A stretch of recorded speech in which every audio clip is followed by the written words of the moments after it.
So, let's get back to the program. Good morning, ma'am. Welcome. Let's get back to the program. As I said, we're now going to talk about business and the impact on how business operates, business in the broad sense of the word. And you heard me yesterday talking about this thing called platform economics. I talked about how Uber doesn't own any vehicles. It simply uses the platform, the internet, to connect people who want something with people who can deliver that service. And if you want to find out about these kinds of businesses, if you want to understand how the new economy is working in the world, there are two very easy books that I can recommend to you to read.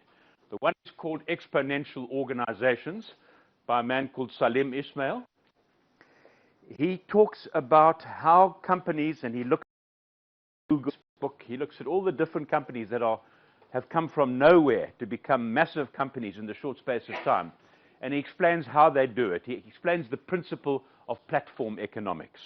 It's a nice, easy book to read. It's not a heavy textbook. It's not an academic book. It simply tells the story of different companies, how they operate. And as you can see, what it says is why new organizations are 10 times better, faster, and cheaper than yours, and what they do about it. And I promise you, if you read that book, you will pick up all sorts of lessons that you would be able to apply to government services. Because it's the same thing. It's simply or products much more efficiently than we did before. So that's a book I really strongly recommend to you. The other one is this one by a man called Peter Diamandis and Steve Kotler, and it's called Bold. And it really is kind of a textbook explaining how do you create an exponential organization. So this one is giving you the kind of principles and case studies from different companies. This one is saying how to go big, how to create wealth, how to impact the world. And again, it's not a textbook. It's a very, very easy to read book. It's the sort of book you can read on an airplane. Very easy to read, full of interesting stories, full of case studies about real companies. And again, you would be able to extract from both of those books all sorts of lessons that you could apply to turning government services in Andhra Pradesh into a much more efficient model than previously. You heard me yesterday talk about exponential versus linear, 30 steps, linear steps versus exponential steps. And that the exponential steps will take you 26 times around the world. And this is the model that Peter Diamandis, who wrote that book called Bold, this is the model that he uses that very, very powerfully explains how a business or a government service can become exponential. In other words, 10 times or 100 times better. And what he says is that when any product or service becomes digitized, a couple of things happen. The change that happens first is deceptive. And think about cell phones. When cell phones first came out, I'm quite sure the same thing happened in India. I was working for a newspaper in South Africa then, and I interviewed the head of the telephone company, and he said, oh, there's only a market for 1 million cell phones in South Africa. Only rich business people will be able to afford cell phones. Today, we have 60 million people, and we have about 150 million cell phones operating in the country. India has more than 1 billion cell phones. And that's the same thing that happened. When cell phones came out, they were quite expensive, and people said, oh, we won't be able to afford these. So the change was deceptive, but very quickly the change becomes disruptive. And now you have more than 1 billion people, including rural, poor people with cell phones, and it's changed the way they operate. My favorite story about how cell phones can change people's lives comes from the middle of Africa, from the Congo, on the equator, probably as hot as Vijayawada, really, really hot. And there's a group of women who make their living by fishing. And they go down every morning to the river, they catch fish, they take them to the marketplace. It's a poor town, they haven't got refrigeration, and if they haven't sold the fish by lunchtime, the fish are already starting to rot. So they lose their money for the day. Now they've got cell phones, so they've changed their habits. They go down to the river, they catch the fish, but they keep the fish in the water on the hook. And they wait for the cell phone to ring. This is the Royal Hotel, we need 20 fish, please, and they take the fresh fish out, and they can deliver fresh fish. And that's just one example of how this technology can change people's lives. So the change that happens when you digitize anything is at first deceptive, very quickly it becomes disruptive. Why? Because you demonetize things. In other words, you take the cost out of things. And just look at your cell phones, look at your smartphones one day, and ask yourself the question, how many of the apps that you have downloaded that probably cost nothing, probably free apps, 5 or 10 years ago, were products that you actually bought? camera, the medical dictionaries, the map books, all those things that you used to buy and keep on a cupboard, keep on a shelf at home, now have become free apps inside your cell phone. So they have become demonetized. And they've become dematerialized. How do you take something like a taxi and dematerialize it? Well, you turn it into an app on your cell phone. So when you want to go somewhere, you tap a button and an Uber car comes to pick you up. It's dematerialized the process. And the result of this, the last step in the 6 Ds, is that means all of these services and products become democratized. In other words, they become available to many, many more people. And that's the most important part in terms of government services, because you want your services to reach out to every single citizen in Andhra Pradesh, be it a business or be it an individual. And this is the model that it happens. You digitize anything, in other words, you make it into information technology, it becomes, the change is first deceptive, very quickly becomes things, you take the cost out of it, you dematerialize things. Instead of having to fill in paper forms and keep paper files, it's now all digital, and very quickly it becomes available to many, many more people. So this is a very useful slide. You'll find it in the deck that I send you that explains the process, and a very useful model when you're looking at your own government services to say, okay, let's go through the process. How can we digitize it? How can we know it'll be deceptive, but then it'll be disruptive. Then how can we monetize it? Excuse me, Mr. Fly, you're not part of the presentation. And what will it demonetize? What will it dematerialize? And how can we spread it much more widely among all the citizens? And to explain as an example, this is a map of Paris in France. The blue dots are hotels. The red dots are Airbnb premises. And just look how they've overtaken hotels. Airbnb premises can be anybody that's got a room or an apartment or a house that they're prepared to rent. And they're not a hotel, they're a private citizen. And all they do is register on Airbnb. Hello, ma'am, let's find you a seat somewhere. Can we put in a chair somewhere, please? All you do is register on Airbnb, and then you can be connected. Somebody says, oh, I like that apartment in Paris, I want to rent it. And you just click on it, and Airbnb takes a small fee, and the money goes to the owner. So it's created this new network, this new marketplace of accommodation outside of the hotel industry. So it's disrupting the hotel industry completely, just like Uber has disrupted the taxi industry. It's a wonderful example of the 6 Ds. There you see it actually happening.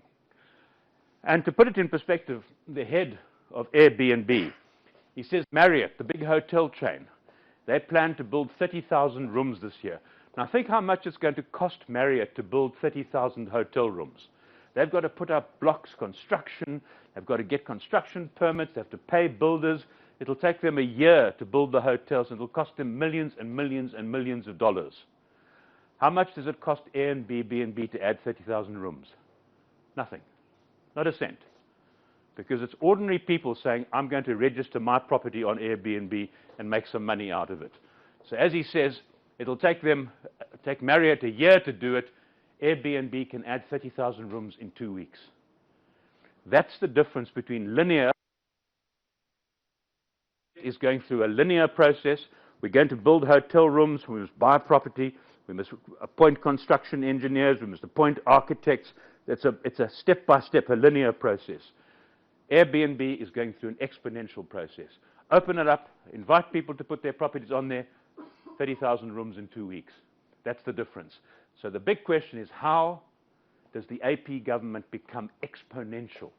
And that's a word that you need to burn into your brains and go back to your staff and say, from now on, we are going to be an exponential government department.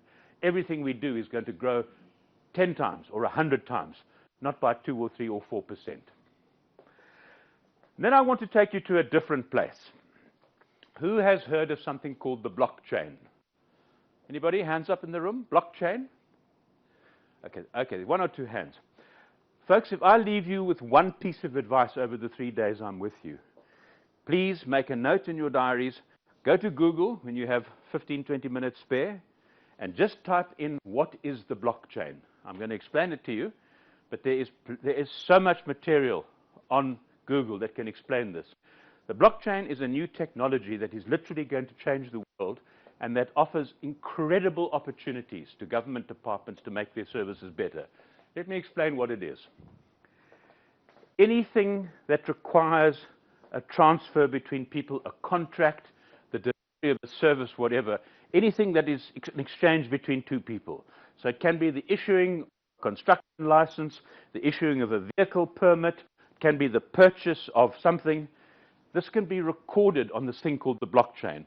It is the technology, the algorithm that underpins cyber currencies like Bitcoin. I'm sure you've all heard of Bitcoin. And all these cyber currencies, these electronic currencies. It's an incredibly complicated piece of software. And none of us need to understand the complicated software. We just need to understand what it can do. It is a ledger system. And what does a ledger do? A ledger records two sides of a transaction. I buy a motor car from you. It records that you sold it to me and I've bought it. Or I get a permit from you. It records that you have issued me a permit and I've got the permit. So it simply records two sides of a transaction. But it's digital, so it exists in digital space. It's not a paper contract.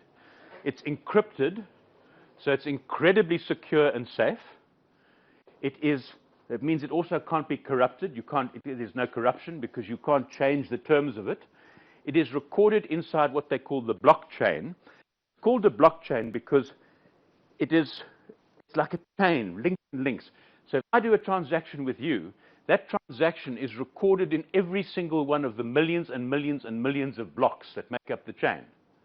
And those blocks don't sit on a government server or a central server somewhere. Just like the internet doesn't sit in one place. The internet exists, it's distributed. The blockchain is a distributed system. So it exists on every single computer that is linked to the system. Millions of computers around the world. Any one of us in this room can join the blockchain. So that means if I want to now cheat on a contract, I've bought a motor car from you and I'm going to cheat on VAT or whatever it might be, on GST, so I change the terms of the contract. I would have to physically go into every single one of the millions of computers around the world and change that contract. Now that's impossible, can't be done. So it is secure, you can't cheat on it. It is encrypted, it's public, so it's out there in the open, although you can make it private if you want to, and it's distributed. It's across all of those computers. And there's The Economist. I'm sure you all know The Economist magazine. The Economist magazine is probably the Bible of capitalism. And here The Economist magazine the other day came out with a whole story on blockchain, and they called it the trust machine. The trust machine. And this is what The Economist had to say. The blockchain is a trust machine that may yet take its place alongside double-entry bookkeeping and the limited liability company as a way of oiling the wheels of commerce. Now think about what makes capitalism possible. The one thing is double-entry bookkeeping. In other words, we record two sides of a contract. The other thing is the limited liability company. That's what enables us to raise capital, to fund companies, to fund businesses, and so forth. Those are the two pillars of capitalism. And here we have The Economist saying that maybe there's a third pillar, and it's this new technology called the blockchain. They called it the next phase of the internet. If you think about the internet, what is the internet today? We have something called the Internet of Information. So what does the internet do? It enables us to share information, to look up things, to learn things, to understand things. The blockchain potentially opens the next generation of the internet of value. It enables us to start exchanging value through the internet. So it's a big, big leap forward. And there's a gentleman that I've used in different presentations called Don Tapscott. Don is he's an American. He probably is one of the best speakers and presenters on the digital economy I've ever come across. He's written many, many books, The Naked Corporation, Digital Economy, Radical Openness, Macro Wikinomics, and he's just brought out a new book called The Blockchain Revolution. And recently he gave a talk where he described the impact of the blockchain. And I want to share just a few minutes of what Don had to say. Listen to this. The technology likely to have the greatest impact on the next few decades has arrived. And it's not social media, it's not big data, it's not robotics, it's not even AI. And you'll be surprised to learn that it's the underlying technology of digital currencies like Bitcoin. It's called the blockchain. Blockchain. Now, it's not the most sonorous word in the world, but I believe that this is now the next generation of the internet, and that it holds vast promise for every business, every society, and for all of you individually. That's what he had to say, and if you're interested, as I say, I know this is a very complicated subject. It's taken me a long time to get my head around it. Please spend some time just going onto the internet and reading about it. There's some wonderful infographics where you can simply see how the blockchain works. Forget about the technology underpinning it. None of us need to understand that. That's for the mathematicians and the crazy people. Just look at what it can do, and I'll give you some examples of what it can do. And the World Economic Forum says it's going to become the new beating heart of the global economic system. I think something like 2/3 of the world's banks, including in India, are already looking at how they can use the blockchain to replace their existing systems because it's much safer, much more secure, etc. India is doing a huge amount of work, and the central bank is now already exploring the idea of using the blockchain to create the e-rupee, a digital currency for India. And India may well become the first country in the world to do that. India and China are neck and neck as the leading countries in the world in terms of exploring this technology. The Reserve Bank of India is already testing the technology. The stock exchange in India is testing the blockchain technology. The state bank has started to put all the different banks together and say, let's plan how we're going to use this technology. And it's nice to see that there's transparency and that they're going to the public and saying, help us understand. They're consulting the public, and that's a critical part of what you're going to have to do as you plan e-Pragati. You need to talk to your consumers, talk to the citizens, get their input. Just as India, the Reserve Bank is doing here in terms of inviting citizens to come up with ideas on the blockchain. In Dubai, they have announced that by 2020, I mean, that's 2.5 years away, every single piece of government documentation is going to be on the blockchain in Dubai. No more paper, no more forms, no more offices full of files. Everything will be digital, and it'll be safe, it'll be secure, it'll be recorded on the blockchain. Nobody can change it. So what are some of the applications? Medical records, hospital documentation, title deeds, contracts, identity, voting, intellectual property. All of these things can be recorded on this technology called the blockchain.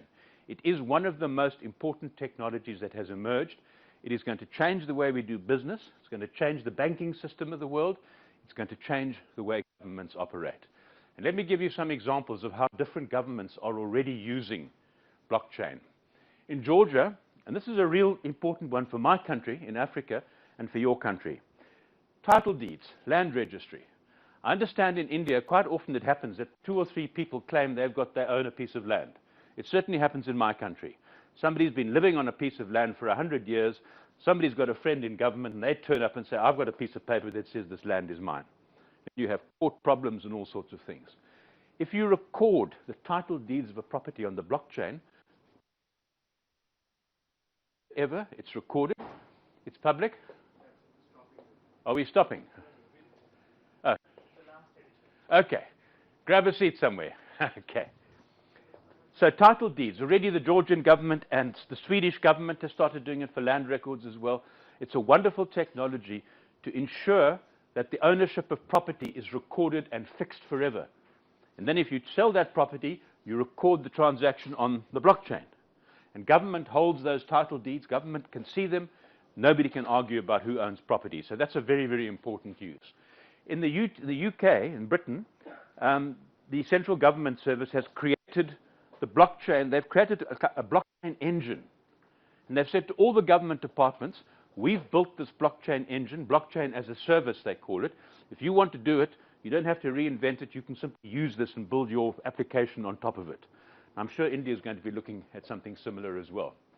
In Estonia, which is a tiny country, only 1.6 million people. Imagine having 1.6 million people in your country as opposed to 1.2 billion. I mean, quite a difference. Huh? So they're a tiny country, and they're probably the most advanced digital nation in the world. It's easy if you've got 1.6 billion people. They've already got things like identity recorded on the blockchain, voting. You can vote in elections on the blockchain. Your health records are recorded on the blockchain. So whenever you go to a hospital or a doctor, you don't have to have a file or your background. They can automatically call up your health records and see what's happening. In Singapore, they've created a payment system using the blockchain between different banks. So it doesn't matter where you bank, your payments can move around completely freely. In the United States, at least Delaware, at least one of the states, is already using blockchain as the basis for all procurement contracts. So anytime government buys anything, it's recorded in the blockchain. Now, what does that mean? End of corruption. You can't cheat because it's public, it's secure, it's recorded, and if you want to change it, you would have to go to every one of those millions of computers. So it removes corruption completely out of the system. So these are just some examples of how different governments are already using this technology. And I promise you, I know that, as the Chief Minister said to me the other day, we're already using blockchain technology. I promise you, this is going to be big in your future. So please take my advice. At the weekend, spend half an hour on Google, on the internet, just research and ask the question, what is blockchain? And you'll be fascinated. It is the most fascinating technology. And as I say, don't worry about all the mathematics. I don't understand it. You don't need to understand it. Just think about what could we do with the blockchain. Okay, so key takeaway for you. This is my first takeaway of the day. If you are going to be a successful e-Pragati ambassador, a successful champion of e-Pragati, you have to understand the potential of this technology. You have to at least understand what it can do, not the technicalities, but what it can do. Okay, so that's the first takeaway. Take the blockchain with you, learn about the blockchain, start talking to your colleagues about the blockchain, go back to your department, say to all of your staff, go and research the blockchain. I want everybody in my department to understand what this thing is. It'll change the way you operate, I promise. So, that's the biggest change that's happening in terms of business models in the world, including business models underpinning government departments. So what about us as human beings? What about humanity? How is this going to, all of these crazy technologies, CRISPR technology that enables us to edit the genes inside our body, bioscience, the social media, how is this going to affect us as human beings? How is it affecting our children? What sort of a society are we going to create? And one of the reasons I love coming to India is that I deeply admire the culture of India and the values. This is a spiritual country. It's not just about making money, and making money is important for all of us, but there's a spirituality in India. How do we ensure that those values are not lost as we move into this digital age, become a technological country? So let's explore that right now. Because the reality is that over the next 5 to 10 years, we saw yesterday that the internet is now more than half the people in the world have access to the internet. Over the next 5 to 10 years, 3 billion people who are currently not connected, as I explained to you yesterday, are going to be connected to high-speed mobile broadband, whether it be through the aeroplanes from Facebook or the balloons from Google or satellites. The whole world is going to become connected. 3 billion new minds joining the global economy. 3 billion new thinking, new minds, new ideas, new problems, new issues arising as the world becomes connected. Tens of trillions of dollars of emerging buying power. People who were previously excluded from the global economy can now join by means of a handset, of a device, an inexpensive device in their hands.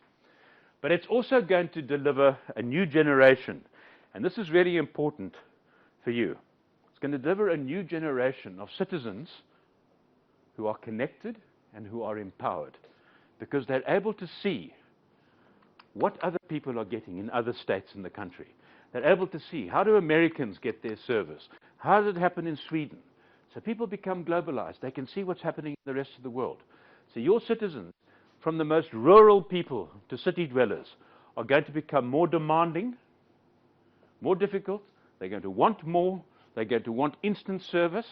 They're going to want speed. They're going to want efficiency from your departments. And that's what we can deliver. And believe you me, the children of the future are going to be very, very different from what we know.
We're not quite there yet. But believe you me that the generation of children that are growing up today are going to be born for the internet, and they're going to be quite different from the way we grew up, and they're going to demand a different level of service. And yet, we still teach our children. We put them in schools like this where we teach them the same things that we were taught, the same kind of subjects, and it doesn't work for them anymore because learning as a human being is changing. There's now a process where they have discovered that they can stimulate the brain, they can speed up the process of learning. You can learn a language in a couple of weeks through these kinds of technologies. My friend Elon Musk that I described to you yesterday, the guy who started the Tesla, autonomous cars, SpaceX, all these things, he started a company called Neuralink because he says, remember I said yesterday, it's not a race against the machine, it's a race with the machine. We have to use things like artificial intelligence to make us stronger as people. And he says he wants to build a device that will connect our brains directly into the digital network of the world. So if I want to send you a fax, I'll just blink, and boom, you'll get the fax. If I want to send you an email, I'll just wink at you, and you'll get the email. Imagine that. That sounds like science fiction, but there are serious, serious scientists around the world saying, how can we connect our human brains directly into the digital world? Now, scientists tell us that we probably use about 15 to 16% of. Suddenly we could use, say, 30% of our brain. Forget 100%. Just double it, 30%. Imagine what we could do if we could double the power of our brains by connecting to an artificial intelligence or a computer system. Now, that is scary.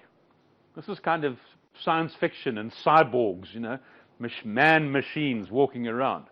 But the technology is being developed. And it's really important that we think about it.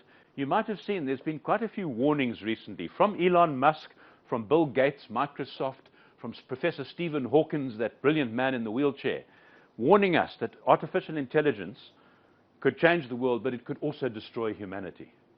Because if we create a machine that is more intelligent than human beings, what's going to happen? Is this machine going to look at us and say, those are very messy machines. They're not very efficient, they're wasteful, they waste time, they sleep. Let's turn them all into paper clips, because paper clips are very efficient. Huh? Yeah, it could happen. So we have to think about the values, all of us. Now, we're not scientists building artificial machines, but we have to start thinking about what is it that we want to keep as human values as we go forward into this crazy world. I'm sure you know about generational theory. I'm what's called a baby boomer. I'm a bit older than most of you. I'm called a baby boomer because my generation was born between the two world wars. Sorry, it was born after the Second World War. And we were born into the longest period of economic growth, economic boom that the world had ever seen. We were born into the age of jets and international travel and so forth. So we were called the baby boomers. And probably the most famous baby boomer is Bill Gates, the man who started Microsoft. And it's a true story. You know, Bill Gates built the DOS operating system, the original Microsoft operating system. And he then sold it to IBM, because IBM was starting its first PC division, personal computing division. And there was Bill Gates, apparently in his jeans and his T-shirt and his sandals, sitting in the IBM boardroom. Now, you've seen the people from IBM. You know, it's a dark suit and a white shirt and a tie, and they were all sitting there very formally. And they did the deal, and they said to Bill Gates, Mr. Gates, you're a very clever young man, so here's the break of your life, the opportunity of your life. We're going to offer you the job as vice president of the IBM personal computing division. And this young 21-year-old burst out laughing and said, are you crazy? Microsoft's going to be bigger than IBM. And they all laughed, ha, ha, ha, ha, ha. What happened?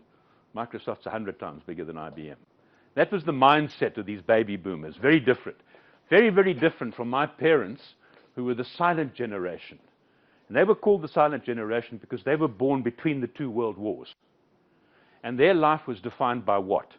Destruction, warfare, economic depression, unemployment. So they never questioned authority. They were called the silent generation because they never questioned authority.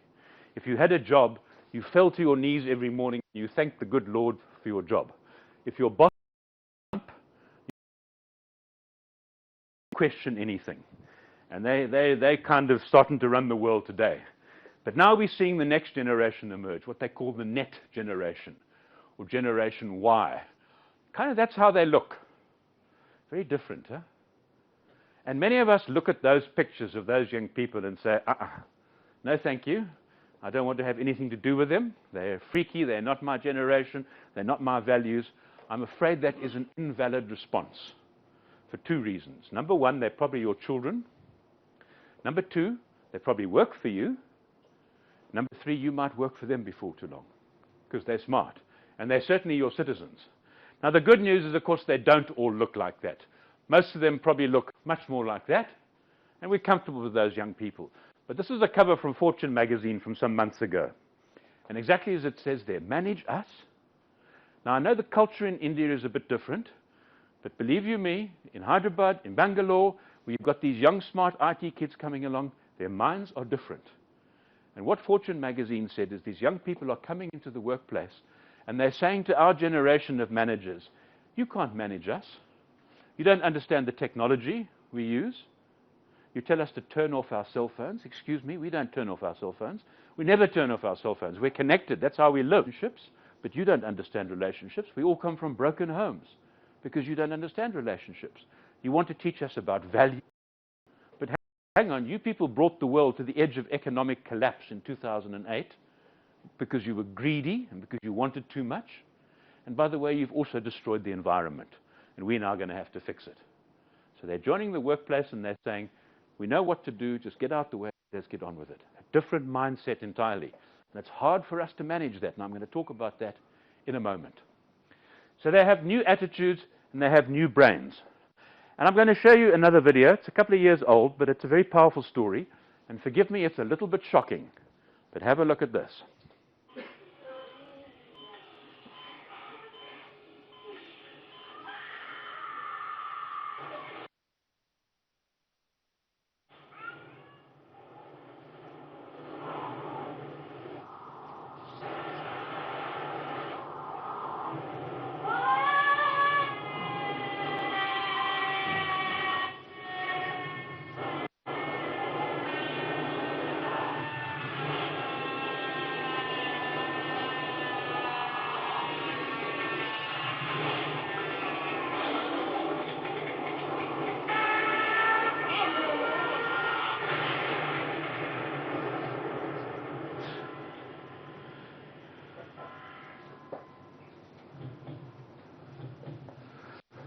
That's a bit rough, huh?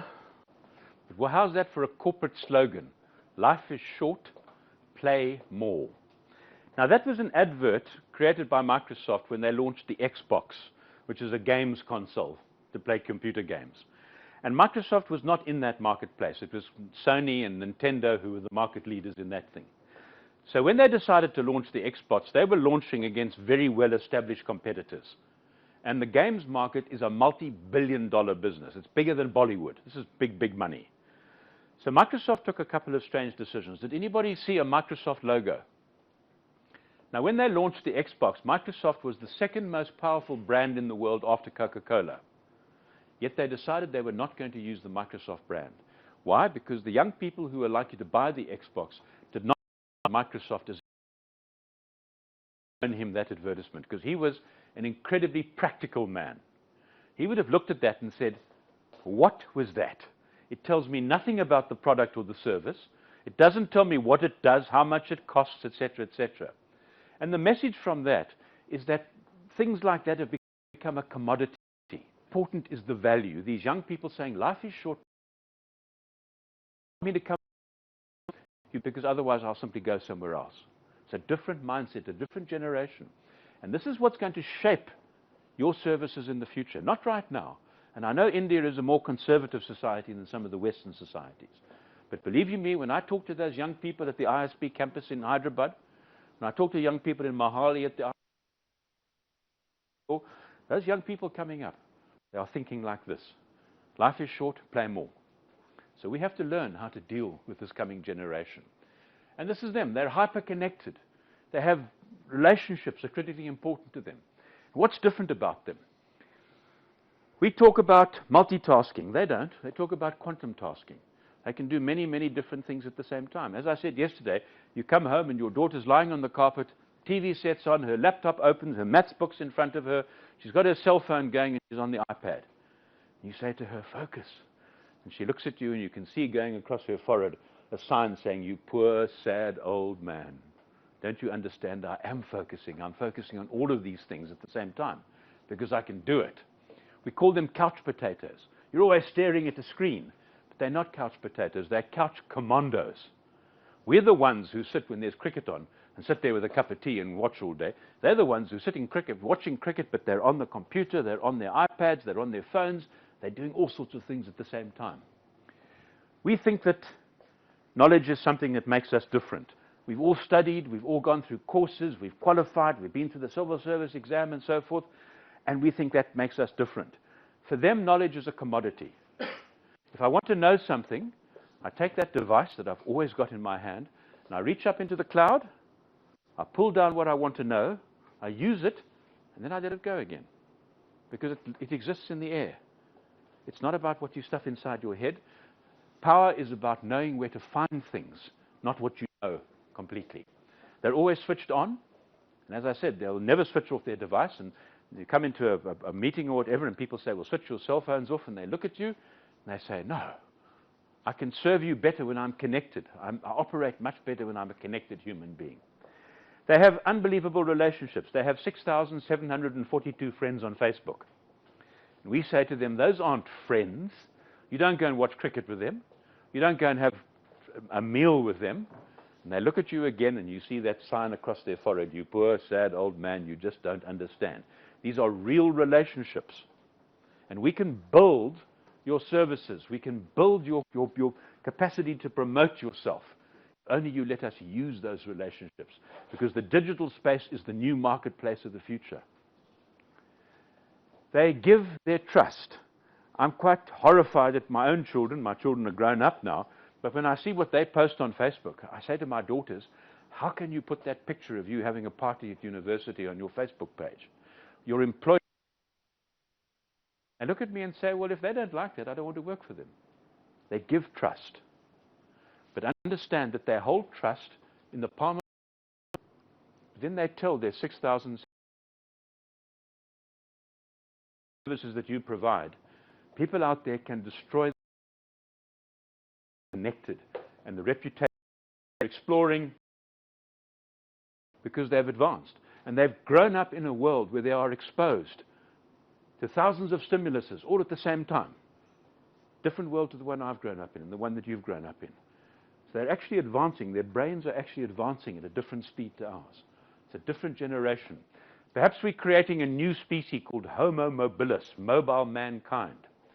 So these are the kinds of people that are growing up, and yet we put them into this kind of an office. They can't function in this kind of an office because it just doesn't, it's not the way they work. They look at you and say, where's it written down in law that work must start at 9 o'clock in the morning? We work whenever we want to. We work 24 hours a day. We work at 3 o'clock in the morning when we come home from the club. We work because we're connected.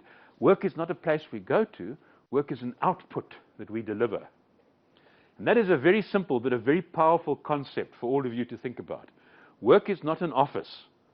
Work is an output that you deliver.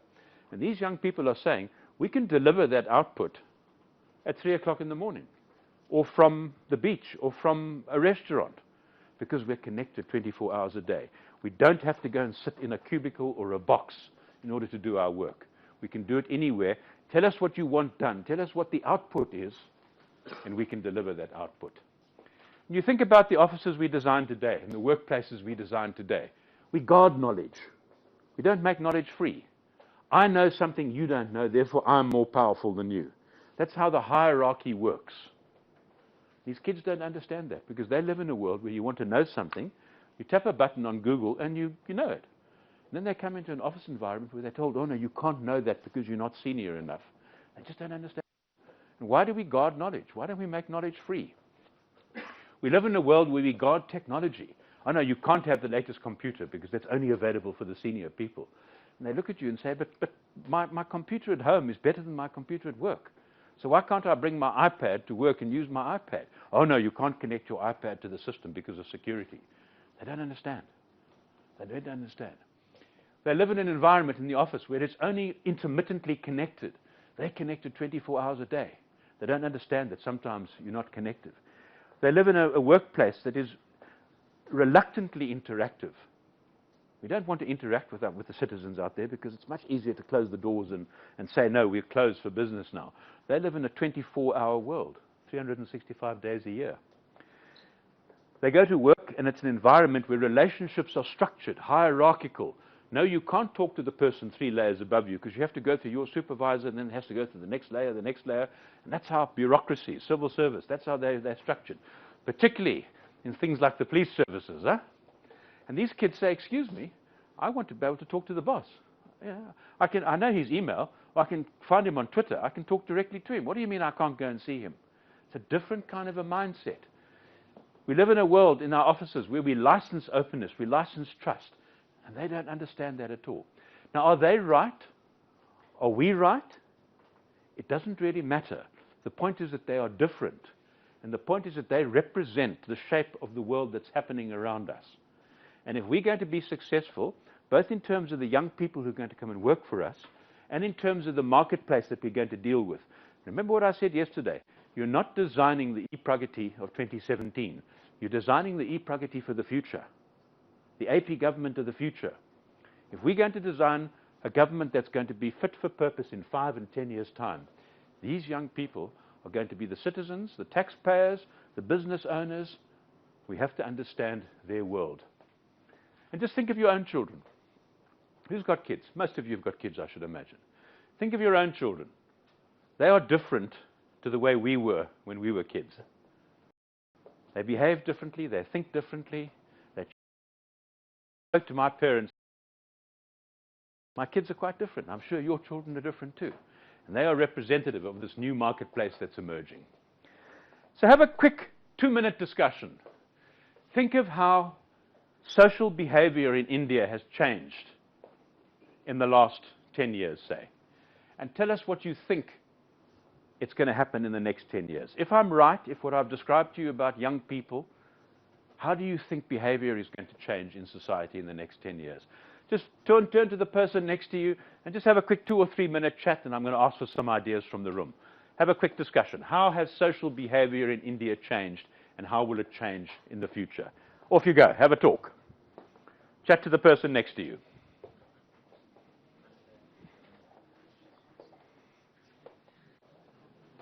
I can see you're all looking really uncomfortable. What do you mean it's going to be like that? Do you agree?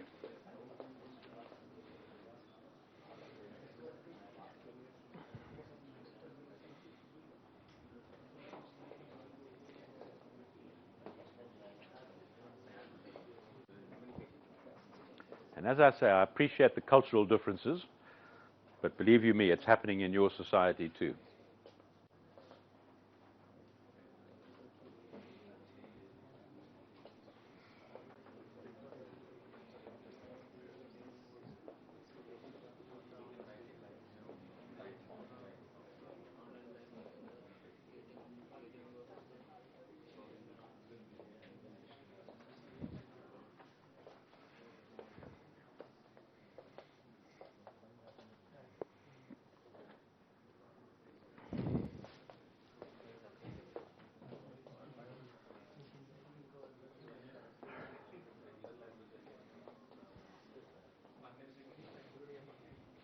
So who's got an idea to share with me?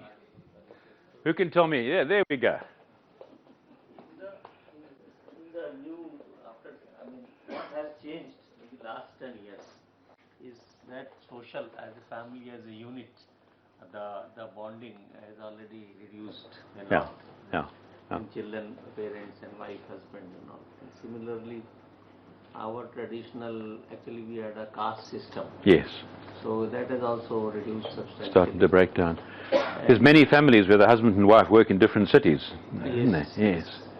And then the third, I'll not go into deep, I'll tell 3 points for each. The third point, what has changed is that in the so-called big cities and all, the priorities have changed. Yeah. Now people are more materialistic. Earlier Yeah. they used to go for more for respect and all, but they are more materialistic now. Now what is going to happen in the next 3 years, next 10 years is that number one, the society will be totally digital, so it will be much more apart, and like Aadhaar card, everything will be integrated, so it will be like I as one, I will be available, as you told that everything will be on demand and all those things. Yeah. Yeah. So that way it will be more an individual society, and society. Less. Number two is that all said and done, I don't know whether after 10 years even emotional security, emotional intelligence and all those things may be a little rendered to the society, because I may be very good in those aspects, but ultimately how do I contribute to the society? Third thing, of course, as the things are moving, it will be much more materialistic, and whether the overall environmental, overall living condition of human beings, water scarcity, oxygen and all those things, I'm not very sure, but it will be bad most of the time. Well, 3 points. I largely agree with you. But first of all, in terms of, I agree that families have become more divided.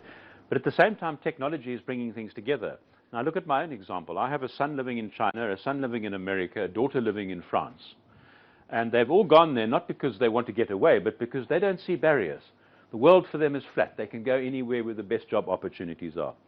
But because of technology, we talk every single day. We have a WhatsApp family group. And probably 10, 15, 20 times a day, everybody's posting something. This is what I'm doing. I'm going there. I'm much closer to what my children are doing now than I was 10 years ago, when when we had to phone each other once a week, and it cost a fortune to make a phone call. So it's not living together as a family, but families split up. I mean, families go places. Work demands that you move to different places. So my family is more connected, even if it's digitally, than it was before. So that's just one example of the opposite. But I agree with you, by and large, certainly families are drifting away. In terms of values and things like respect and so forth, to me, that's the critical role that we all have to play. We have to teach our children that those values remain important. Yes, you can become a digital citizen, but still you have to all you can teach your children is values. You can't tell them what to do, but you can try and impart a sense of values onto them. As to whether the world is going to be a better or a worse place, well, I mean, just think about India 20 years ago. Much more poverty, much more inequality. India today is a better place than it was 20 years ago, and largely because of technology.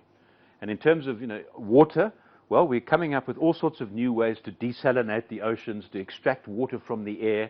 I think mankind is going to solve many of the problems. Water right now is probably one of the world's biggest problems, shortage of water. I think we'll overcome that problem in the years ahead. Air pollution, I think we'll deal with that. Climate change, I think we're going to deal with that. And it's technology and human ingenuity that's going to be able to overcome those things. But it comes back to us. We have to decide what value. Every single one of us can have an impact on the people around us. So I agree with all you're saying, but I'm also saying it's your responsibility and my responsibility and your responsibilities to teach our children in certain ways, to influence our friends, our families, talk about the values, talk about the traditions, explain why they're important. We can't the Red Indians in America, many of their languages were disappearing. Now they've started to create user groups on Facebook and so forth, where people who still speak those languages are starting to share those languages. And those languages are now being reborn because they can share them with many, many more people. Remember what I said about technology yesterday? Technology is just a hammer. It's just a tool. I can use technology to build a house, that hammer, or I can use it to hit you on the head. Technology has no morality. It's what we do with it that makes the difference. But that's great input. Thank you for that. Any other comments from anybody? Yes, sir. The technology in India has one implication that the people are becoming more organized in dividing themselves into smaller groups, like caste groups and things like that. And you said that India is a better place to live from the past 10 years. Maybe you spoke in the terms of material terms, like maybe access to health services. And things Yeah. like that. But I see the situation in past 10 years has not improved socially. You are talking economically, financially, other things. India has not improved socially if you talk in the terms of social justice, social equality. Inequalities have grown much. The poor are becoming poorer and rich are becoming richer. This is happening right now. The property of Ambanis are multiplied by several times. You may be seeing this as a growth, but I see it as a devastation. Okay, and material growth itself cannot be taken as a sign of development. Civilization. I agree. Civilization is not a mobile phone. Okay, I am carrying the latest the Google mobile and still having the bloody caste in my head, the religious hatred in my head. Do you think that this is civilization? This is the civilization in sophisticated form that is more dangerous. Okay. Right. But now, what is that? What is that potentially going to enable you? If you think about the e-Pragati program, what is that technology going to enable you to do for poor people? I'm not coming to e-Pragati as such. The question is, how do you think they will change in next 10 years? Yeah. Indian society. Yeah. The technology, the help of technology, you see. Earlier there was only one Bharat matrimony. I am giving simple example. Sure. Now you see the caste matrimonies, Reddy matrimony, Brahmin matrimony. This is where the technology in India is leading to. The hatred is becoming organized with the help of technology. Sure. The division is getting more organized rather than coming close and becoming one society. India is never, Indian village, as Dr. Babasaheb Ambedkar said, Indian village is never a single social unit. It is two social units. One is caste Hindus, one is untouchables. Where is the change, you tell me? There is no change socially. The two social units are still continuing from past 70 years, and from the coming 10 years also the same thing will remain, and technology will help to broaden the gap. This is what I could see. All right. You know India much better than I do. I'm a visitor. You live here. So I'm not going to argue that point with you. But surely the purpose of what we're doing here, surely the purpose of e-Pragati is to say, how can we use the tools that we have to address exactly that issue, to narrow that gap? Because I think technology can be used to narrow the gap and not widen the gap. You say that the gap has widened. I promise you, if you go and have a look at the statistics, the average welfare of people in India over the last 20 years has risen substantially. Yes, the slope has increased. There are some very, very rich people now, obscenely rich people, who are leaving some of the poor people behind. That's happening all over the world. In America, it's happening. But if you look at the graph overall, across the world, people are better off today in terms of access to health services, in terms of income, in terms of social living and so forth. The world has got to be a better place than it was. And it's up to us now. You all represent the government of Andhra Pradesh. It's up to us now to decide how are we going to use the tools and technology to address exactly the problems that you've highlighted. That's what this purpose is about. Remember, we're talking about Andhra Pradesh in 10 years' time. What is it going to be? How can you all make a difference? That's the goal. Thank you for that input. That's very valuable. Yes, sir, please, please. What my colleague assets what's existing on the ground. These are the divisive tendencies. Sometimes technology also furthers that and Sure. deepens. You may call it, like divisions, like digital divides, which perpetrates certain tendencies and traits, which also mentioned. Using technology, those earlier access to various services which is not available to certain sections of the society, Yes, can now be accessed freely. That's one, the flip side of it. The positive side. So we, as senior managers, who are burden of the governance structures, governance mechanism is on our hands. So we need to see that such tendencies are, overcome, and by the use of technology and free access to everybody. So all sections get equal access to whatever services of the government what is available. 100%. Then point two, sir, what you had mentioned about the value system, and that is precisely that domain and an area where we need to really keep on looking very closely. How do we look at that value system? Emerging values, how do we reinforce what is right, what is wrong, and the integrity of process. That integrity is also part of the value. Absolutely right. System. Absolutely But right. that's the challenge that we have to always, be looking at. That's beautifully articulated. Thank you. So when these processes, Yeah. when we see this digital world Sorry. is open for everybody, Yeah, I'm listening. how does one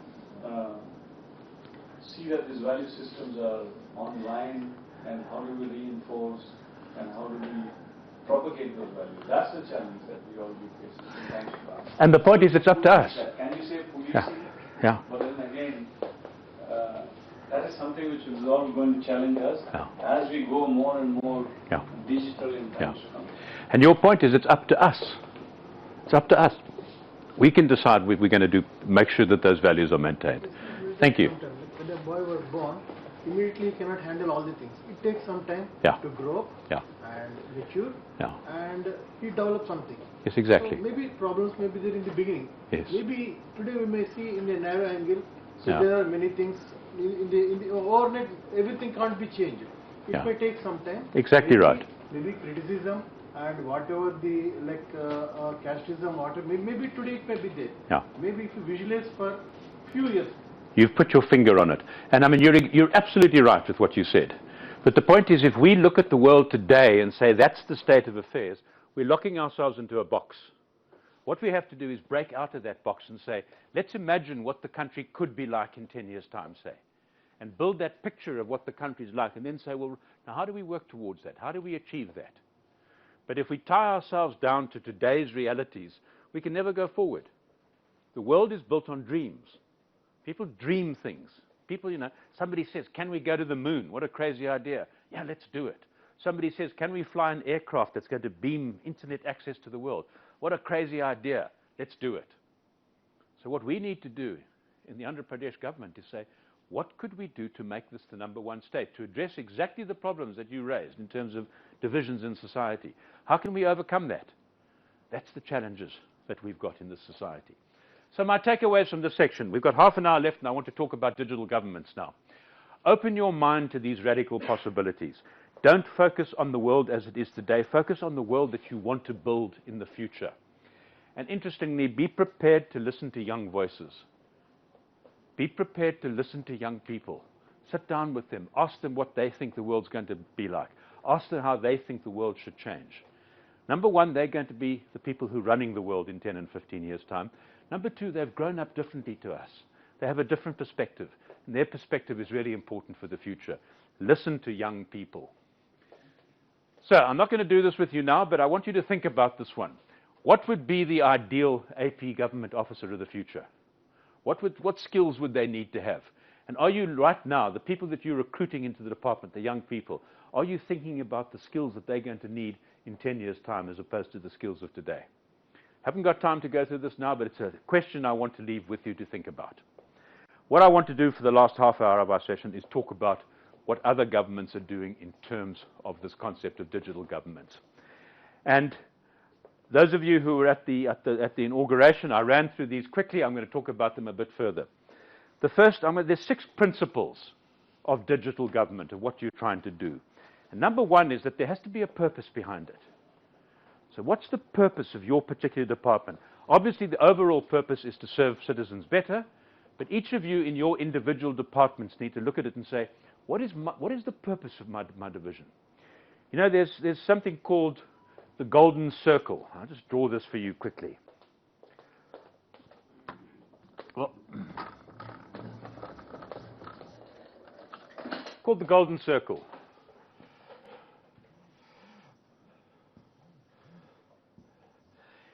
Every organization in the world, be it a government department or being a business, knows what they do. All of you know what you do. Some organizations that think more deeply know how they do it.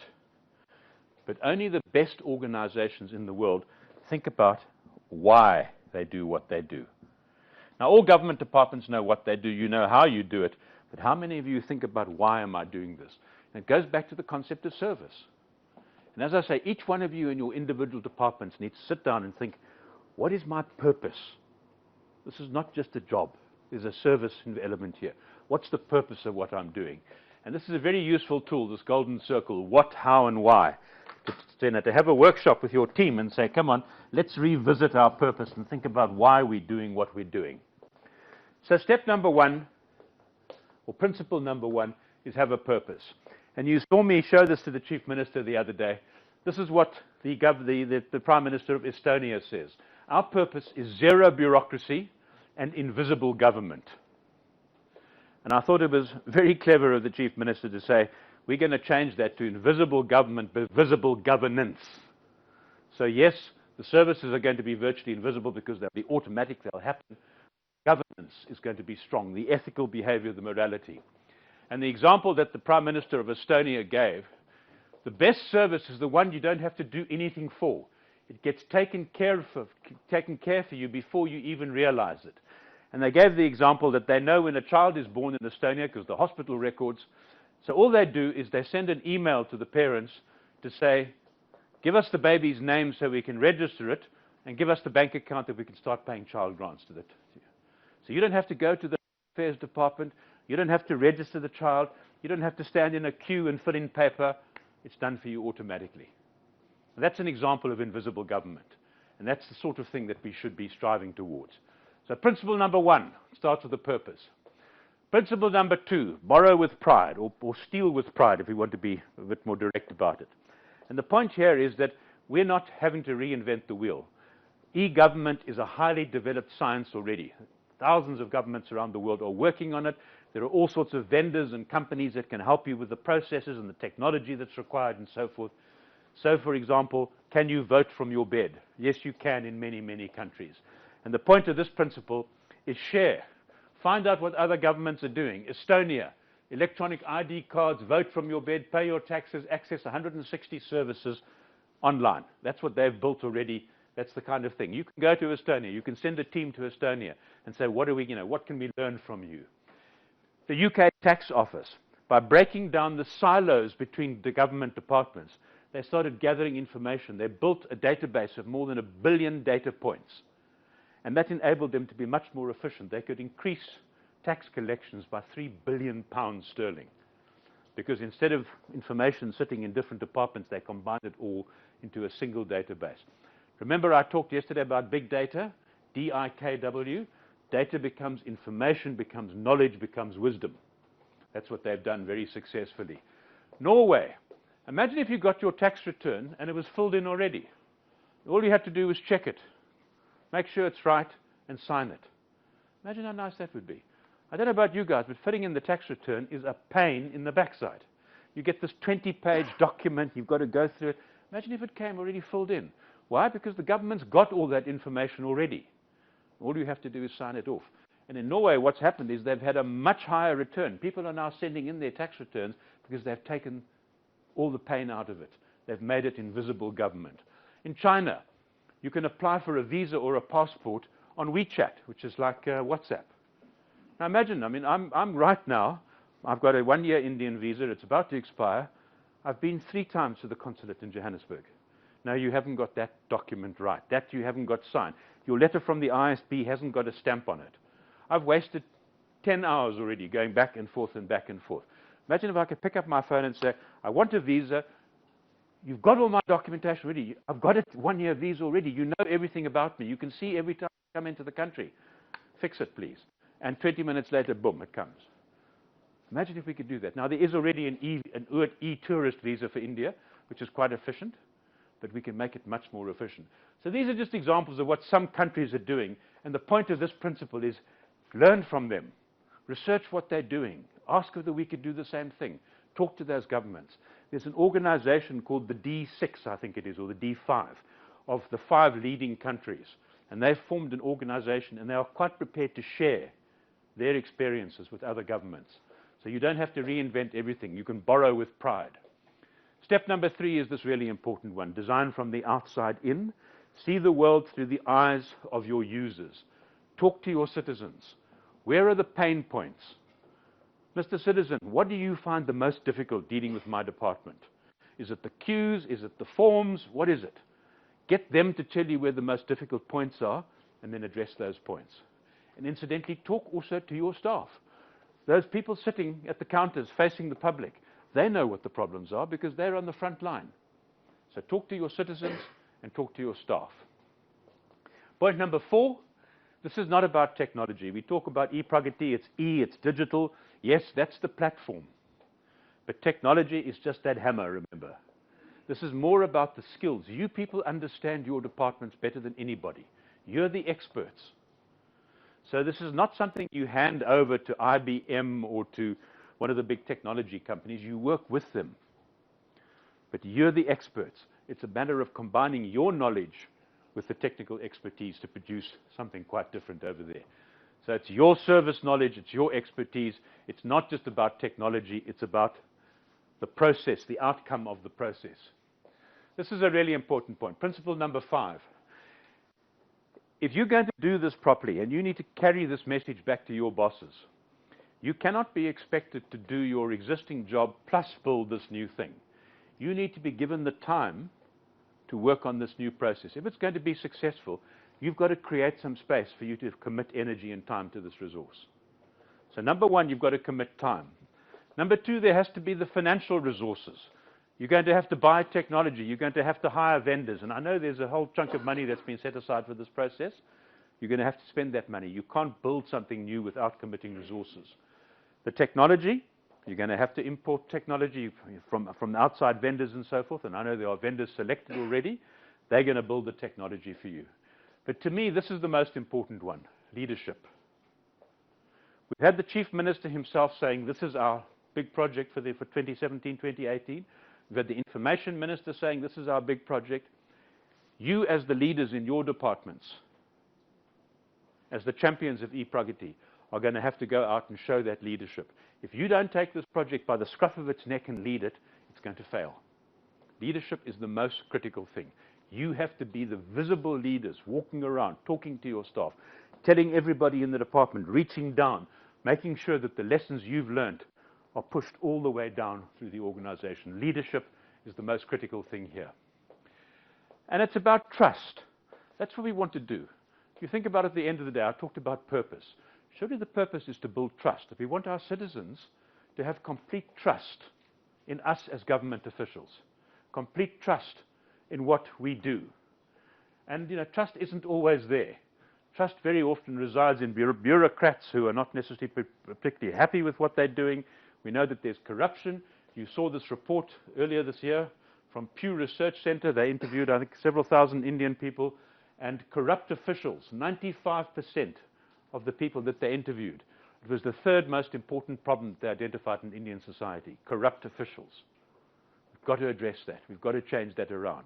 And digital technologies can remove the corruption from the system. So we have to address that. But it's going to require a big change. It's going to mean that the internal culture of government departments, the departments that you operate, you're going to have to change that internal culture. Turn it around from being a bureaucratic culture to being a customer-based culture. And who are your customers? Your customers are the citizens and the businesses that you serve. Now you think about, understand that your citizens increasingly are going to see you in a different light. They are going to compare the services that you offer and the way you run your departments, not to other government departments. They're going to compare you to the last great experience that they had. And that might be from Flipkart, it might be from Amazon. If I can order something from Amazon online and it happens in 3 seconds and 24 hours later my product is delivered, why do I have to wait 2 weeks for my government department to deliver that permit to me? They're not going to judge you by other government departments. They're going to judge you by the last good experience they had in the marketplace. And I mean, those experiences are amazing. Amazon is working on this crazy idea now, anticipatory shipping.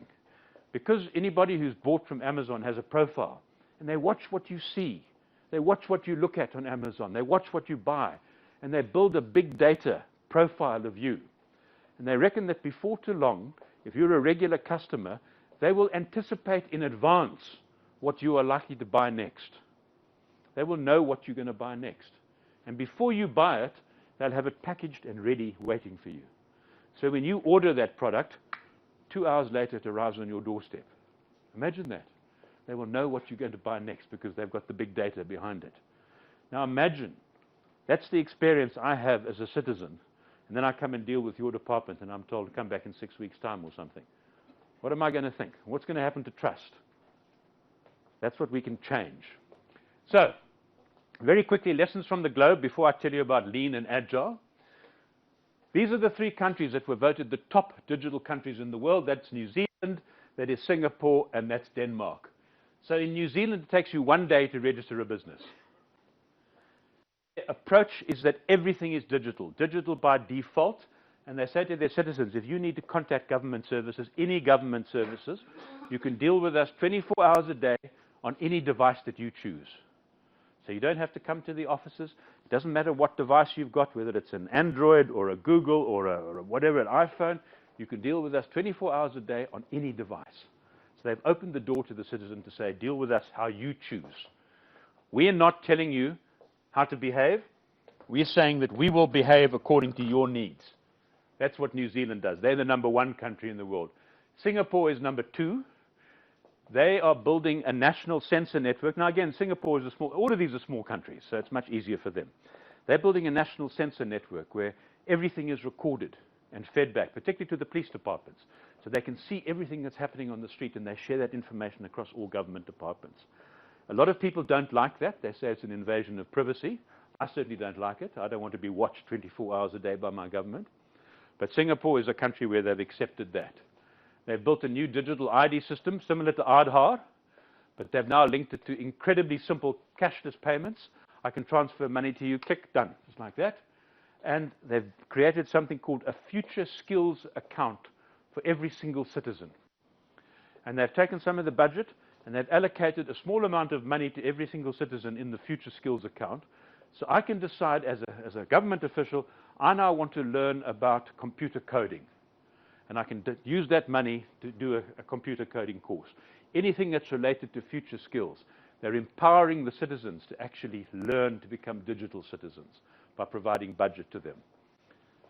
And then, this is Denmark. They have taken the process of registering a business and they've said it's an automated process.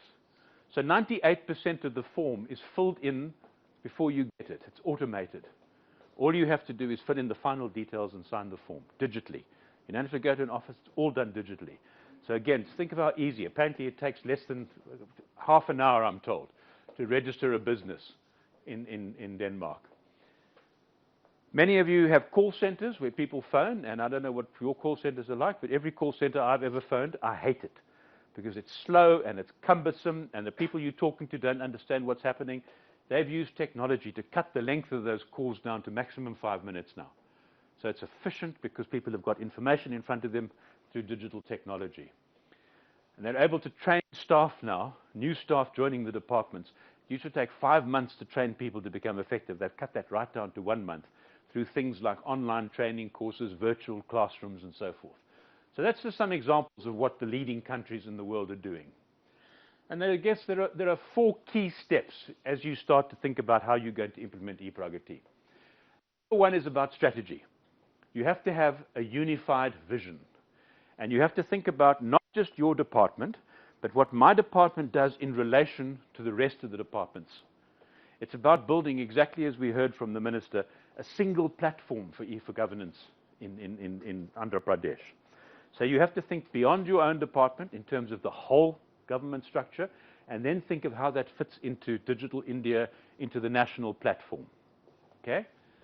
Number 2 is strategy is you need to build those feedback mechanisms.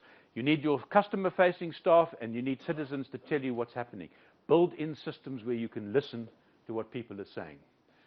Number 2 is in terms of organization and governance, somebody needs to be in charge of this project. Somebody has to wake up every day and say, this is my job to build these systems to make it happen.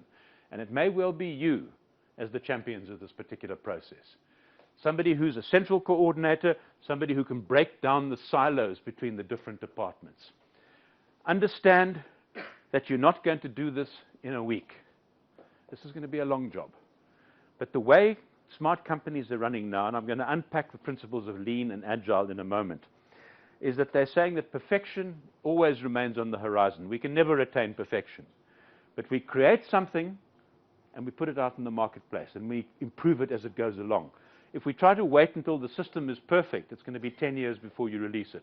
And by the time you release it, it'll be out of date. So we keep moving all the time. And I'll explain Lean and Agile now. The third principle is leadership. We've got sponsorship from the Chief Minister. We've got sponsorship from the Minister of Information. You now have to become the leaders in your teams to make it happen. And it's about quick wins. As I said, this is an ongoing process. You're not waiting for the end result. Get quick wins. Build something, release it, it works, celebrate. Reward people for celebrating. You're going to make mistakes. We're human beings. We all make mistakes. When you make mistakes, stop the culture of punishing people for mistakes. Learn from your mistakes. Fail fast. If it doesn't work, stop it. Sit down with the team and say, okay, what lessons can we learn from this? You know, quite a number of companies in the world actually have an annual ceremony where they reward people for failure. As long as it's intelligent failure. As long as you're not failing because you've done something stupid. You've tried something, it didn't work. Well done. You were brave. You took the risk. Let's sit down and learn from that. And they give out annual failure awards. It's a crazy idea. But we all live in a culture where we punish failure. If you punish failure, people will not take a risk. They won't try anything new. And we're now starting on a process that rewards people for doing something new. Number 4, partner with the best in terms of technology. And as I said, borrow and steal with pride. See what other people are doing. Take those ideas and use them. We don't have to reinvent everything. Embrace destruction. Here's a strange concept, huh? How do we actually think about recreating our department? We very often with our clients run something called a destruction workshop. We say to them, okay, as you're sitting here, bad news, your department has been destroyed.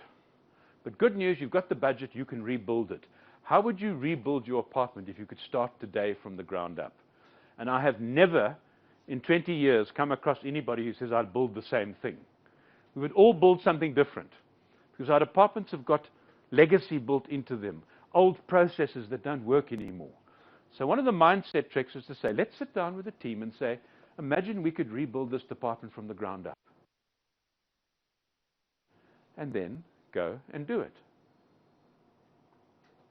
Simple as that. But what do? No, we can't do that because the rule book says we can't do that. We can't do that because we've always done it that way. You've been invited in e-Pragati to reinvent, to transform your services. Imagine building your service from scratch. What would you keep? What would you stop? What new things would you do? That is a technique for a workshop with your team that can be incredibly powerful, a destruction workshop. So very quickly, I want to talk to you about a new way of working. I want to talk to you about waterfall, lean, and agile. Right now, we probably run all of our processes to what is known as the waterfall technique. In other words, you design a project, and until that is completed, you can't go to the next step. Until that's completed, you can't go to the next step. It's a linear process. And what happens is that if step number 2 isn't completed, the whole process stops. And it's called analysis paralysis. You get locked into the system. Somebody hasn't signed off on a document or whatever, therefore everything stops. It is an old-fashioned industrial way of doing things, and it is deeply inefficient and no longer applicable. Instead, there are 2 new techniques that have come out. One is called lean. And again, if you go onto the internet and type in what is lean and what is agile, you'll find lots of material about it. Lean process says that look at what you're doing, identify everywhere where waste is caused. Believe you me, there's lots of waste in government processes. And ask yourself, how do we eliminate the waste? How do we get rid of the waste? And you look at it from that perspective. Agile is mainly a software technique, but you can use it for project management. And it says, let's put the customer first. Let's think of what we want to do to the customer and work backwards from that. And then also, both of these principles say, let's release things very, very quickly. Let's not try to build perfection because perfection never comes. Create something, put it out in the marketplace, make it better. If there's little things that don't work, fix them as they go along. If you think about Microsoft, we've all used Microsoft, right? A new operating system comes out from Microsoft. Full of bugs. What happens? People feedback and then they fix it. They don't wait until it's perfect, because by that stage it will be out of date.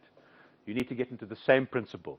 So do a little bit of research, go onto Google, investigate lean and investigate agile, and ask how you could apply those principles to your own business. Very quickly, lean says, look at value from the customer's perspective. What does the customer want? What adds value? What wastes? Involve people. Ask your employees, your staff, how it can make it better. Listen to your customers, and then continuously improve. Those are the principles of lean. The principles of agile: satisfy the customer by pushing things out quickly. Don't wait for 5 years. Create something and push it out to the marketplace. Correct it as it goes along. Welcome change. Just because you've set a goal for something, if something comes along at the last minute that changes that goal and it's good for the customer, welcome it. What do we do right now? No, we're on a process. We can't change anything because that's the route we've said. The world is changing. We have to learn to accept change. Deliver software or processes in weeks, not months. So you don't say this is going to be a project that's going to take a year. You say this is a project that's going to take 2 weeks. And you drive people to complete things very, very quickly. Business and technology work together as a team, and constantly you're going back to your teams and saying, let's discuss what we did, let's learn from what we did, what worked, what didn't work, so you become a learning team, making yourself better all the time. And you have to embrace the principles of speed and change. In Denmark, they called it, in government, they said government is driven by reform frenzy. Now, frenzy is a crazy word. A frenzy is crazy. But they said that's what we have to do. We have to become reform frenzy. It was a lovely phrase. Okay, last point or two before we take a break. Map the journey. Sit down and think about your services and map it out from the citizen's perspective. In order to get that construction permit, in order to get that approval for a new pharmaceutical, what journey does the citizen have to walk? They have to come to the office, fill in these forms, stand in this queue, map the journey out so you understand the perspective from the citizen. Track the breakpoints. Where does it go wrong? Where do we have problems? Where do we constantly have sending people away because the form hasn't been filled in properly? What are the breakpoints, the pain points? Understand them, track them.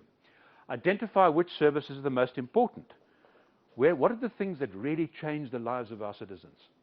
Let's start with the things that are fundamental to them. Let's not fiddle with the little stuff that they only come to us once every 3 years about. Let's deal with the big things first that really impact people. Cut out the duplication. You're all from the same government. Why do I have to fill in different forms for different departments? You have my details. I fight with the banks about this constantly. I've been banking at the same bank for 30 years. They know everything about me. Absolutely. They know more about me than I know about me. If I want to open a new account, what happens? I get given a form, told, fill this in. What's the first question? What is your name? You know what my name is. What is your ID number? You know my ID number. Now we do the same thing in government. Every time you want a service, you've got to fill in the same form. You've got the information. Take the pain away for the customers. Combine public feedback and internal data. Do you track the data? How many visits people take to get a particular process done? Call center logs. How long does it take for a call to get answered? How many people hang up before the call gets answered? Track those kinds of things. Websites. How many people are visiting your website? How long are they spending on the website? Are they bailing out before they get to where they want to? That's all data that you can download and track. And again, listen to your own staff. Last story before we break. Who's been to Dubai Airport? Anybody? One of the great airports in the world. Now, Emirates, the airline from Dubai, they have about 3,500 staff working at that airport. And they run a customer training center. How many people in Emirates do you think gets trained in the customer training center? 3,500 people for Emirates work there. How many people do they train? What do you think? 3,500. The answer is 36,000 people. Because only 3,500 people work for Emirates, but there's another 35,000 people or 31,000 people who run the duty-free shops, who operate the airport, who do different things, who clean the airport. And you think about it, when you land in any airport, you can't open the doors until that guy in overalls has put the chalk under the front wheel. So if you say to him, it's really important you do that quickly, because you've got 200 passengers who are hot and tired, standing, waiting for the door of the aeroplane to open. If you think about it, if you walk out of the aeroplane and it's dirty, because the cleaner hasn't cleaned up, what's the impression that's created? So Emirates understood to deliver a great customer service, it's not just about our own staff, it's about the whole ecosystem. All 36,000 people that run that beautiful airport. And as you see it there, it's beautiful, it's clean, it's efficient, it's a wonderful place to visit. Because they understood it's not just about the people who work for our department, it's not just about your staff, it's the whole ecosystem. What's the impression people get when they walk into your offices? Are they clean and efficient? Are they grubby and dirty? Is the paint peeling off the wall? What's the impression you're creating? What's the whole ecosystem of the service that you're delivering? Now, I've told you this, your competition is not who you think. Remember, when you face the citizen, what does customer facing mean? What does it mean? Well, this is what it means. It means being polite, it means being professional, and it means being consistent. I get the same information from everybody. I don't go to one counter and get told one thing, go to the next counter being told something different. So training becomes absolutely essential for your staff. You have to think about not only the customer-facing experience, but what happens in the back office. You have to reinvent those back office processes to support the customer-facing activities. Measure your customer satisfaction, measure your staff satisfaction. How happy are the people dealing with the customers? Are they being shouted at all the time? Are people saying, I hate you, your service is inefficient? Or are they getting good feedback from customers? Measure them both. Review, learn, and adapt. My last point before we break for tea, you're embarking on a journey. This is a journey, not a destination. E-Pragati is not something that's finished in a year's time. This is a journey that's never going to end. It's about constantly getting better. And it's going to be very fulfilling and very satisfying if you're able to do it. Thank you. Lots of information this morning. You will get the slides tomorrow. So you'll have all this information that you can review in your own time. Thank you for listening to me. Thank you for participating. Take a break now, and we'll see you guys all again tomorrow for the final session, which is your turn to workshop and tell me what you're going to do going forward. Thanks, folks.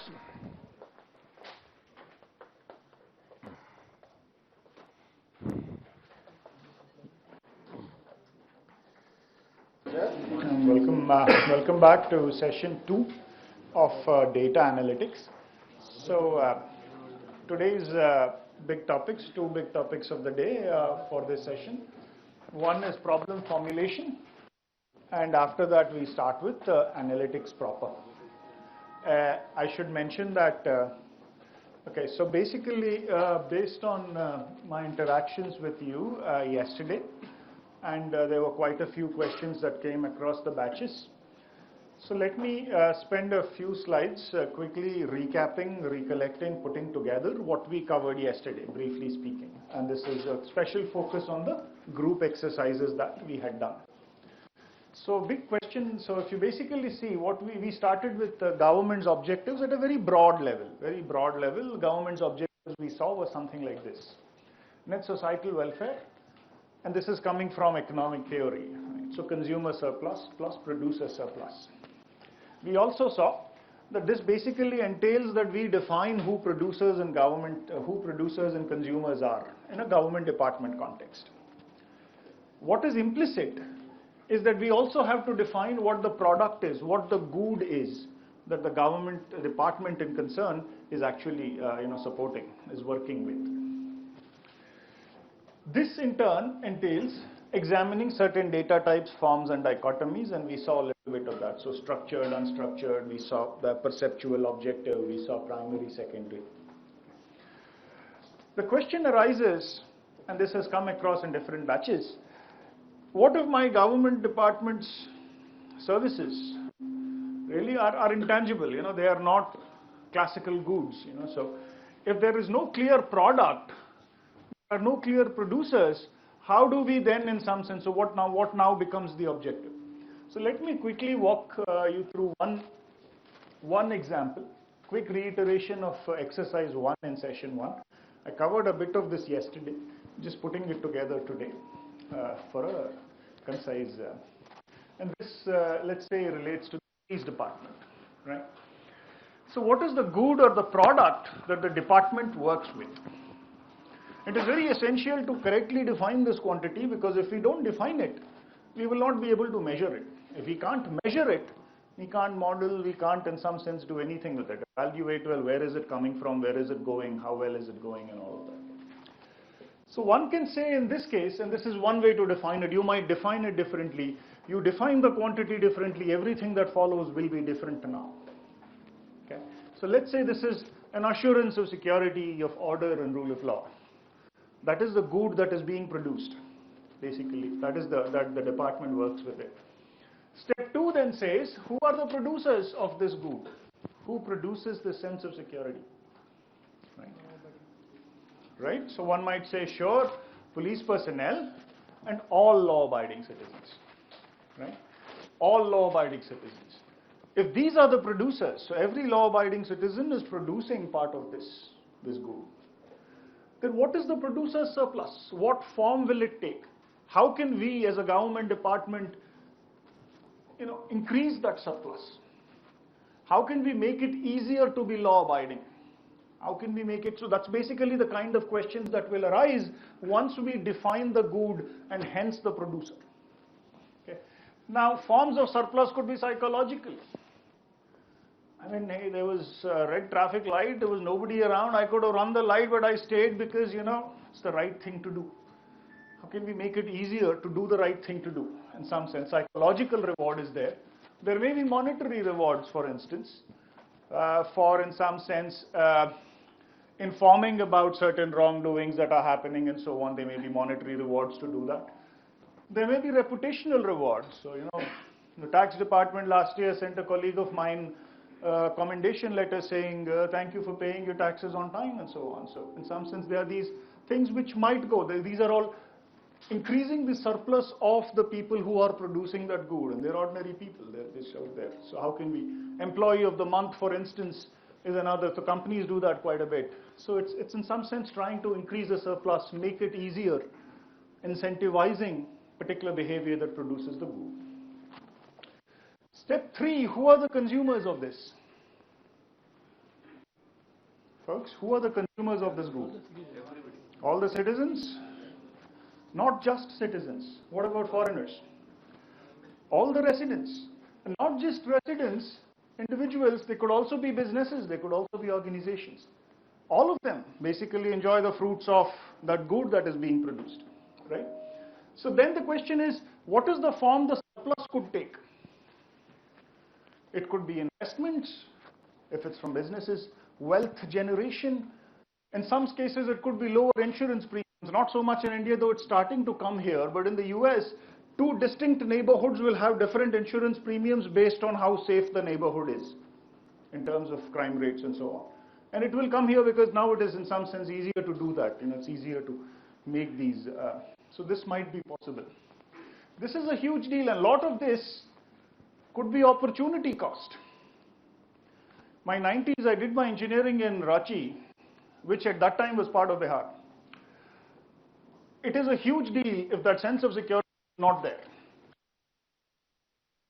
Opportunity cost, it doesn't show up in the numbers, it is not there. It is things that could have come but did not come. Opportunity cost is a huge deal.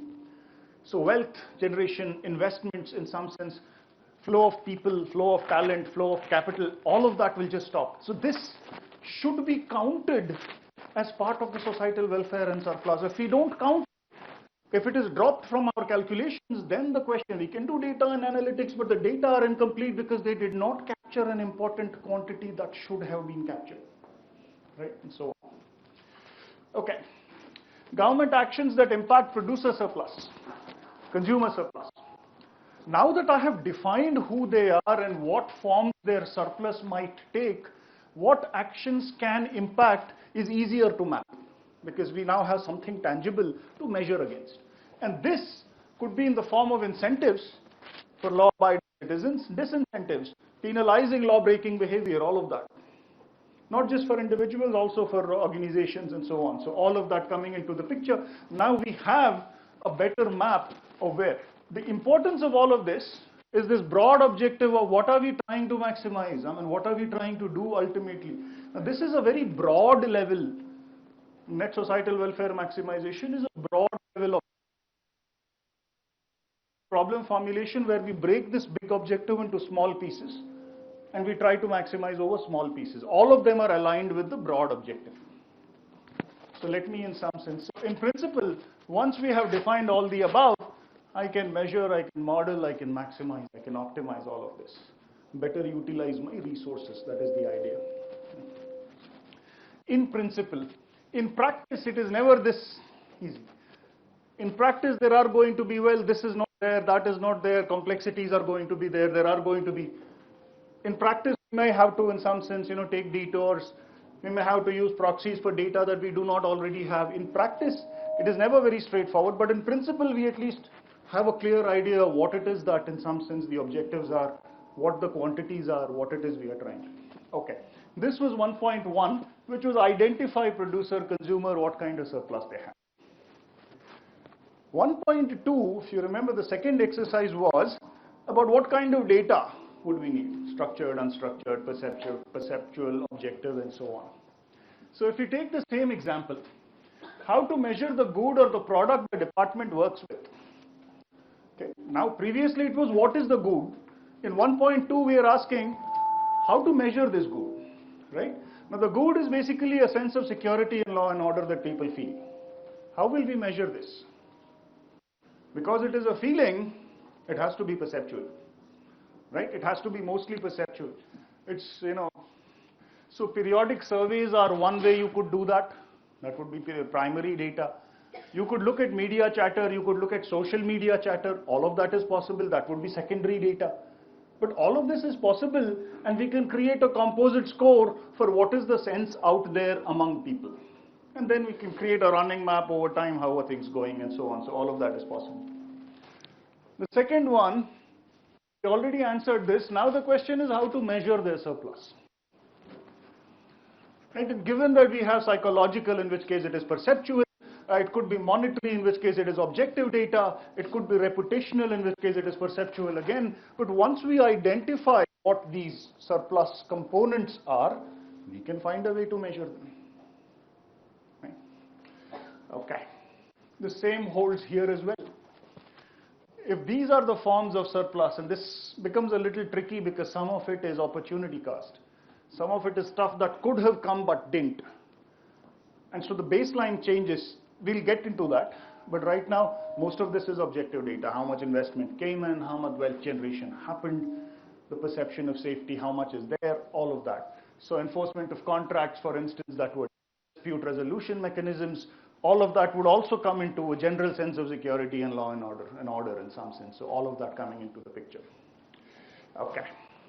Which leads us to think about data manifestations of abstract quantities. Some of these quantities can be abstract, but now we've defined the quantities, we now have a better shot at trying to find proxies for them, trying to find ways to measure them.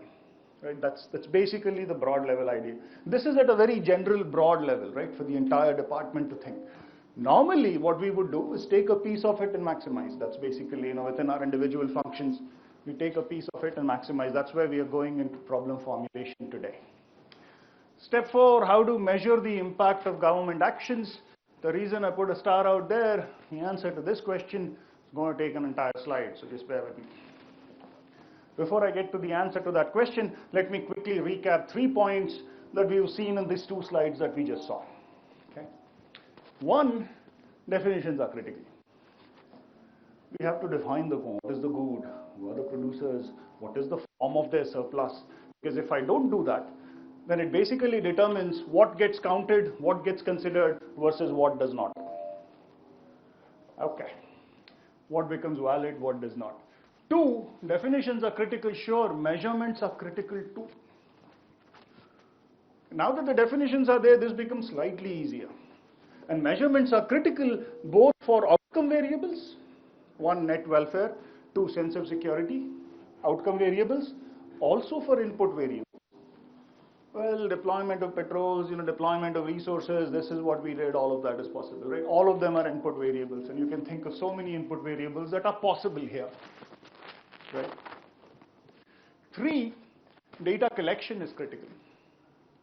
Some of the data we already have, some of them are there in other departments which we could requisition and borrow. Some of them we might have to go out and collect primarily. Some of it is already there with businesses which, As part of regulation, we could requisition them to provide to us on a periodic basis.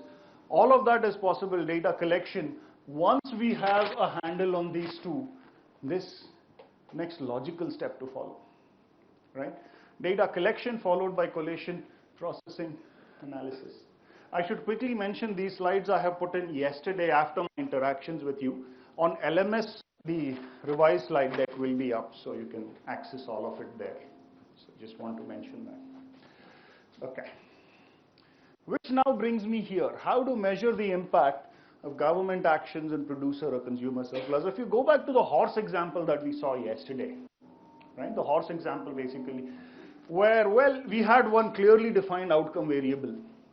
Is this horse going to be a winner or not?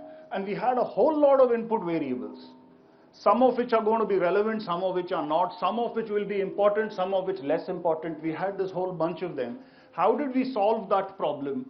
We basically brought analytics to munch on the data. So these are the inputs, this is the outcome, connect the two, tell me which of these inputs are relevant, which are not, which are important, which are not, how important are they? All of that analytic algorithms will do for us. Once the data are there, feed them into the machine and watch. It will basically clunk through and give us the answers. Okay. Given data, analytics tools, algorithms will connect the inputs to the outputs. Now this connection can take various forms. I'll come to that part. We'll see what kind of algorithms are there, what they do.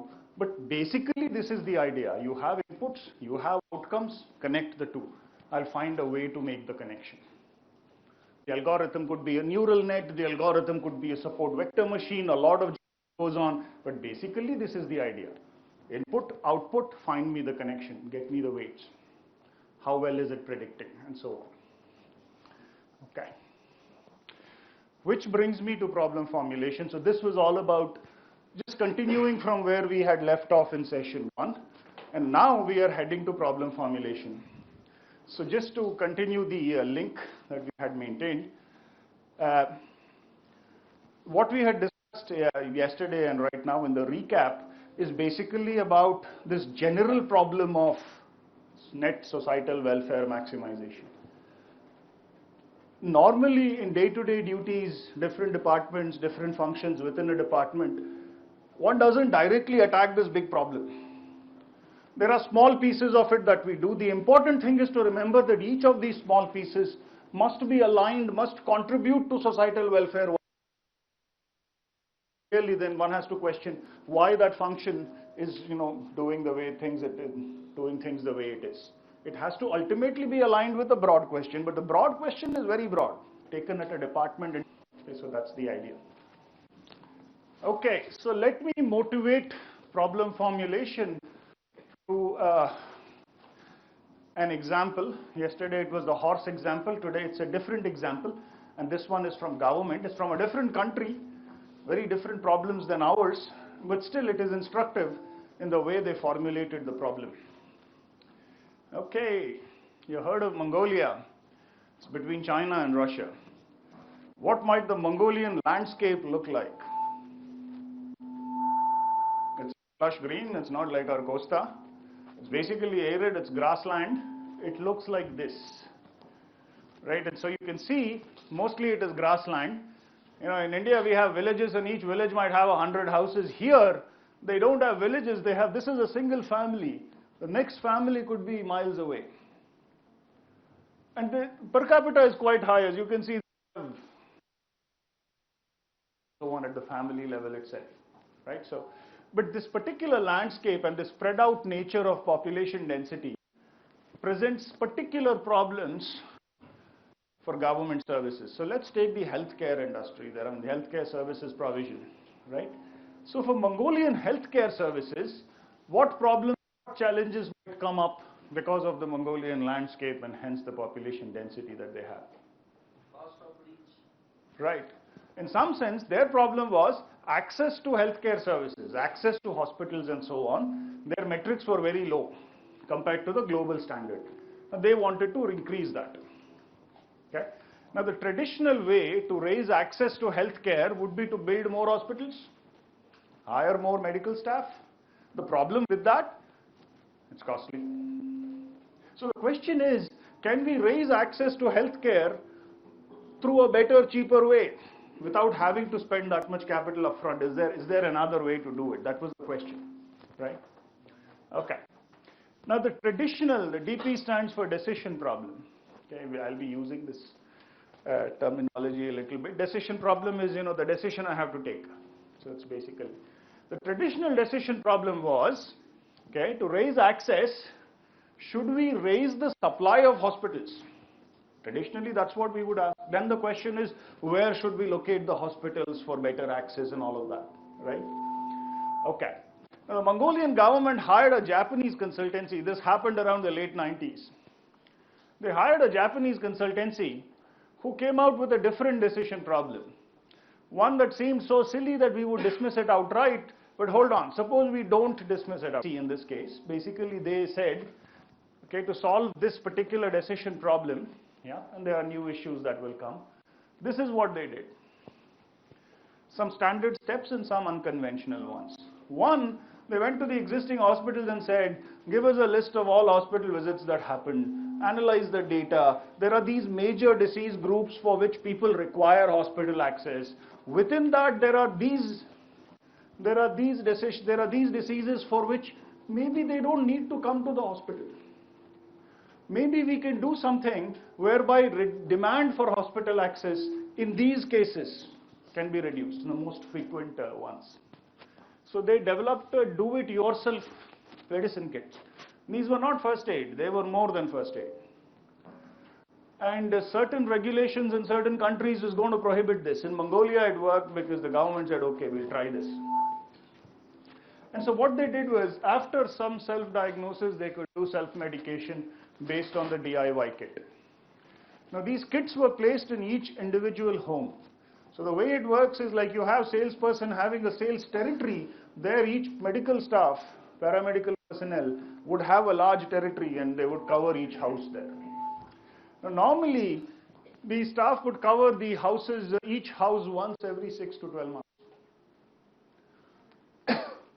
Once you place the kits in each house, on each visit, the staff would audit the kit.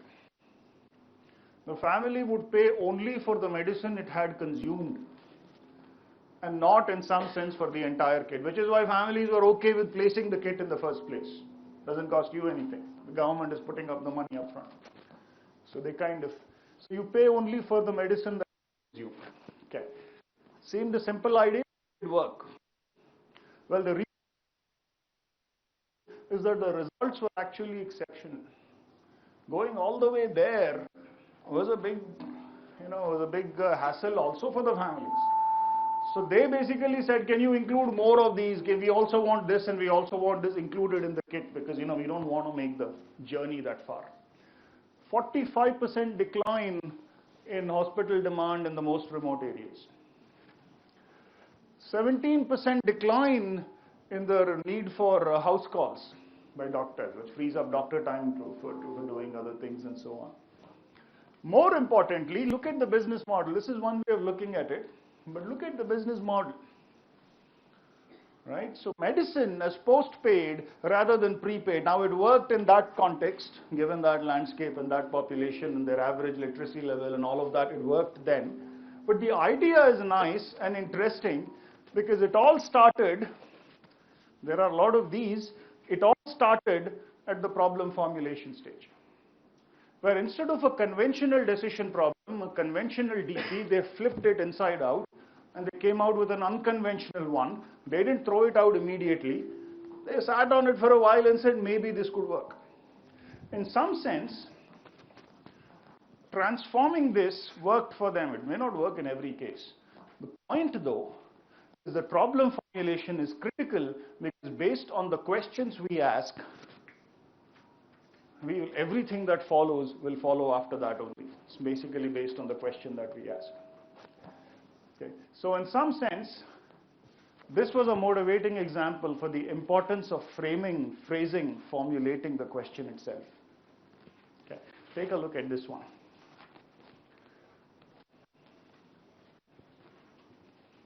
Okay. This is an artist who made the statement, late 60s. Do you think, would you agree with it? Partially agree? Not agree? Well, I can't say computers are useless, they have their uses, but this part I would agree with, they give us only answers. The questions are entirely up to us. We have to come up with the question. I must warn you that deep learning and AI and so on, at the very margins of that, certain medical applications, AI is throwing up hypotheses that we can then test, but that is still decades, 2 decades away before it mainstreams. So it is trying to ask questions. But for now, there is no way out. We have to come up with the question. And because we come up with the question and the machine can help us with the answers, we basically have a lot of leeway based on the questions that we ask on what will then follow. Okay. Problem well formulated is half the job done, and the reason for this, because the problem when we formulate it, we are already implicitly defining what quantities there are, what the outcomes are. All of that defined inside the question based on a well formulated problem. Let's just see a few examples and see how this might work out. I'm just going to call it PF, problem formulation. It is critical because without problem formulation, we wouldn't know what to look for. It is very easy to get lost in a forest of data and analytics without direction, and which is why we started with the broad objective first, net societal welfare. And every time we do problem formulation, we check if this is aligned to the broad question, if this contributes to the broad question of net societal welfare. If our PF goes wrong, the best data, the best analytical algorithms will not be able to help. Basically, they wouldn't matter. And it impacts data side decisions. And hence it impacts time and cost. There's a nice example of, we are at the moon and we are basically shooting a rocket towards the Earth. In the beginning stage, when we fire the rocket, even a 1 degree deviation will mean that the rocket lands on another continent. Even a small deviation at the beginning stage. PF is the beginning stage. And we have to be very careful here. It's not a very glamorous thing, PF. Normally, in business also it gets overlooked. But this is critical because what we do here will impact everything that will follow. Okay, even a small deviation there will take us somewhere else. So that's the idea. Okay. So let me in some sense present a small framework for PF. It's basically a set of guidelines. It doesn't have to fit every situation, but at least it's useful in that sense. So there is a decision problem which is usually framed as a question, and there are data analytics results. From here to here is not a straight line. There is a detour and we will see that. The point is, at the end of the day, these results must contribute to solving the decision problem, otherwise there is no use. Okay. The detour has 2 stations on the way. Station 1 is data requirements.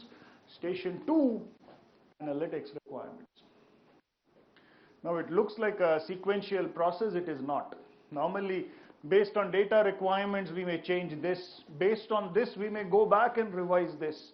Based on this, we may sometimes revise the question itself.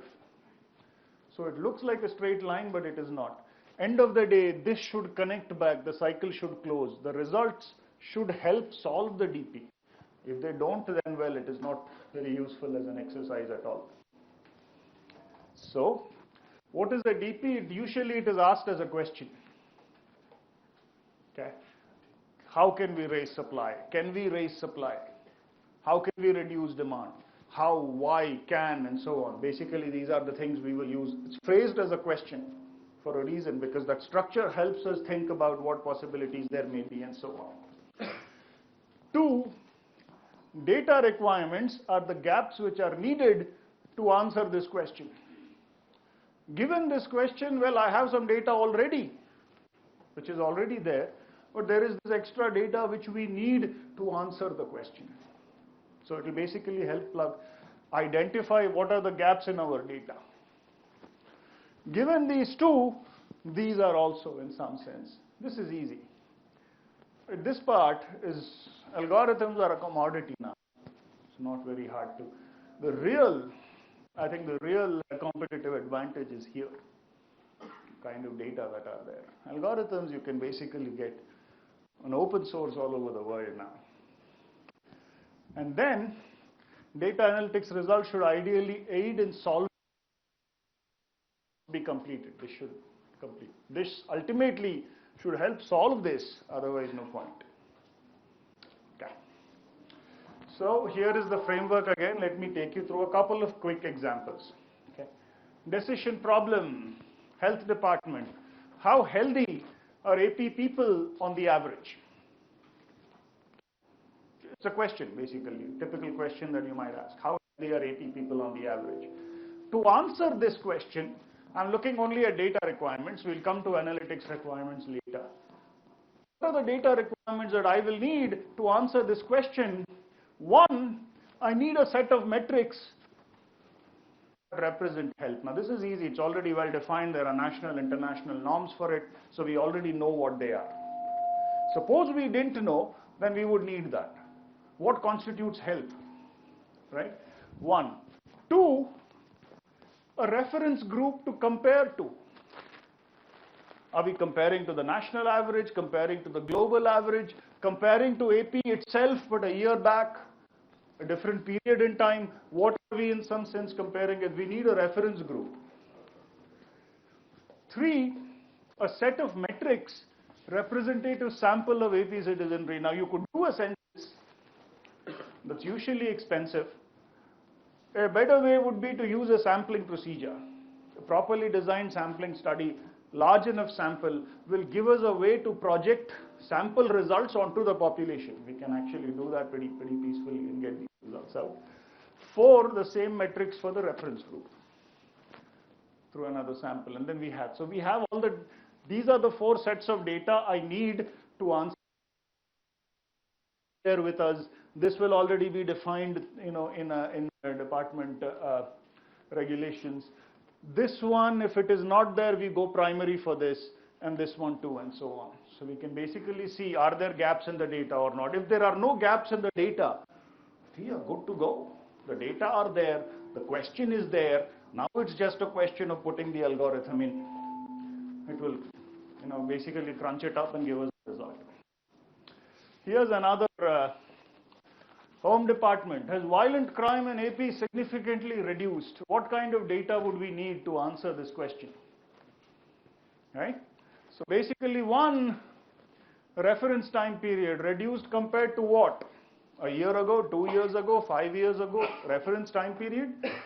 Two, set of crimes that constitute violent crime. Now this we know already. This is well defined in in the IPC and so on. So it's pretty much there. Three, crime rates for the current period, crime rates for the reference period. We can compare it. Significantly means, is it statistically significant or is it just random error, random variation? So we can check all of that. All of that we can check. So once we have a question, we can identify the data gaps. And basically, depending on how we ask the question, all of this will come through. The two are connected. The point of problem formulation, the Mongolian example is this. Don't settle on one question. Try 4, 5 different ways to ask the same question, and each time you ask the question differently, there is a chance that the data requirements that you will get will actually be different.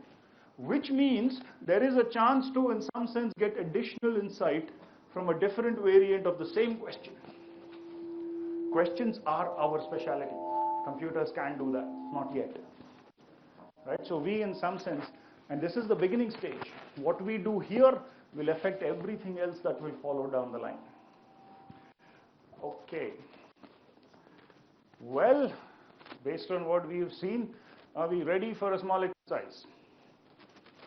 So as a group, well, it would be nice to have individual, because this is, different departments and so on. But please discuss with your neighbors, just so that, it helps one's own clarity and the other person's clarity in what's going on. So this is, so one, I'm asking you to write down a couple of things. One, a DP for any one of your department's projects or programs. It doesn't have to be the big broad one, hey, net societal welfare, a piece of that, as long as that piece is aligned or contributes to the big question, the broad societal welfare problem. That is one.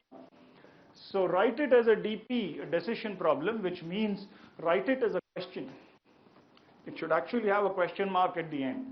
Can we do this? How can we do this? Where is this distribution? Where are, so fluoride content in Andhra water, where all are, is it a critical listing? So it's a question that for which we can find. So in some sense you have to put it as a question. 2, once we have the question, map it onto data requirements. And 3, this goes back to what we did yesterday. Once we have data requirements, this is easy, right? That data that is there, how much of it is primary or secondary, how much of it is structured or unstructured, how much of it is perceptive, perceived or objective, right? So folks, in the next 10-15 odd minutes, kindly discuss with your neighbors and write it down. We can have a few volunteers share with the class what they've written and proceed.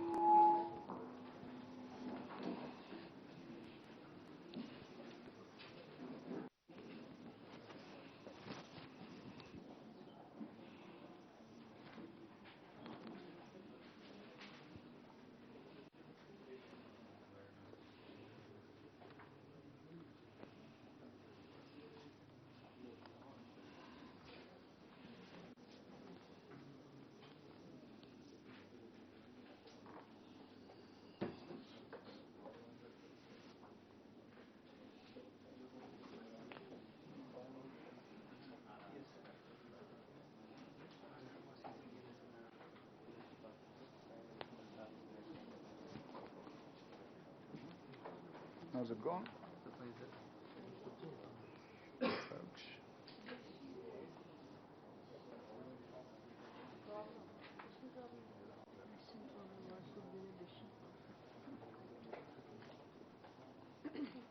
Some small piece is good. Don't be very narrowly defined also, not very broadly also. Something, in between.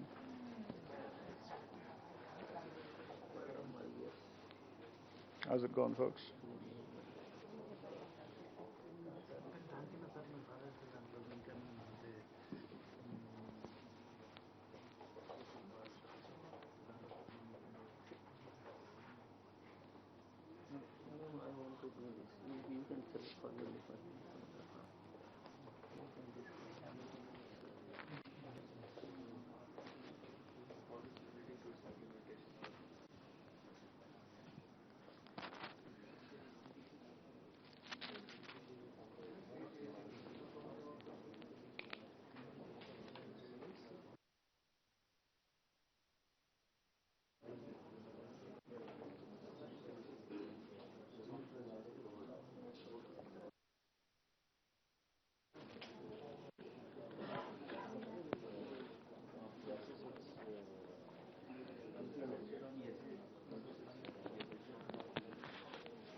How's it going?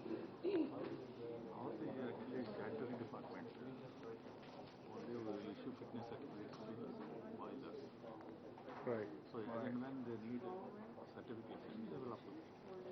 We will just inspect it, whether if it is fit for use, we will issue certificate. Right. So there is no specific DP, I understand.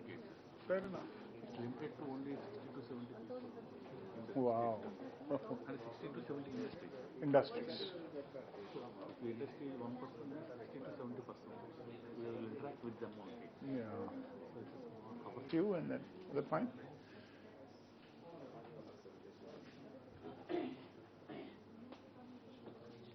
Done, sir? Okay.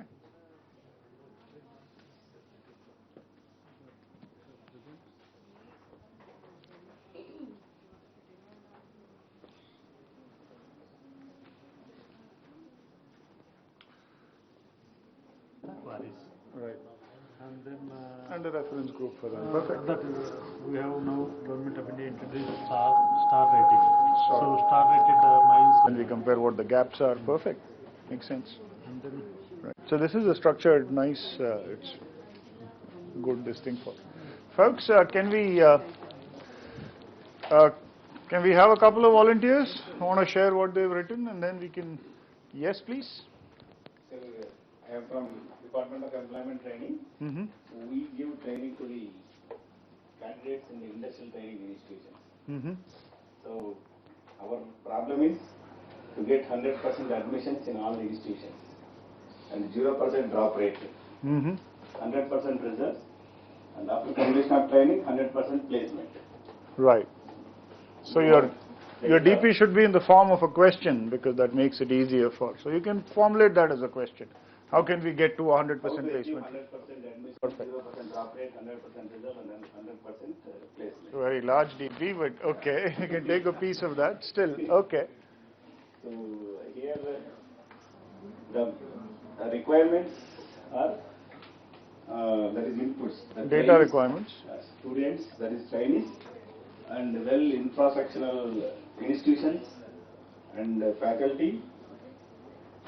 So these are requirements. Data requirements would then be, what is the present drop rate? Why is the drop rate happening? Other characteristics of the institutes or of the trainees, or other institutional factors that are leading to this. So these are all the data requirements that will come in. So we can define metrics for them. Once we have them, we can see, do we have the data already? Do we need this data? Is there a way to estimate the data or proxy for the data? We'll get to all of that. But that's a nice example of structurally building the problem down. Right? Folks, anyone else? Yes. And I'll come to you next. Yeah.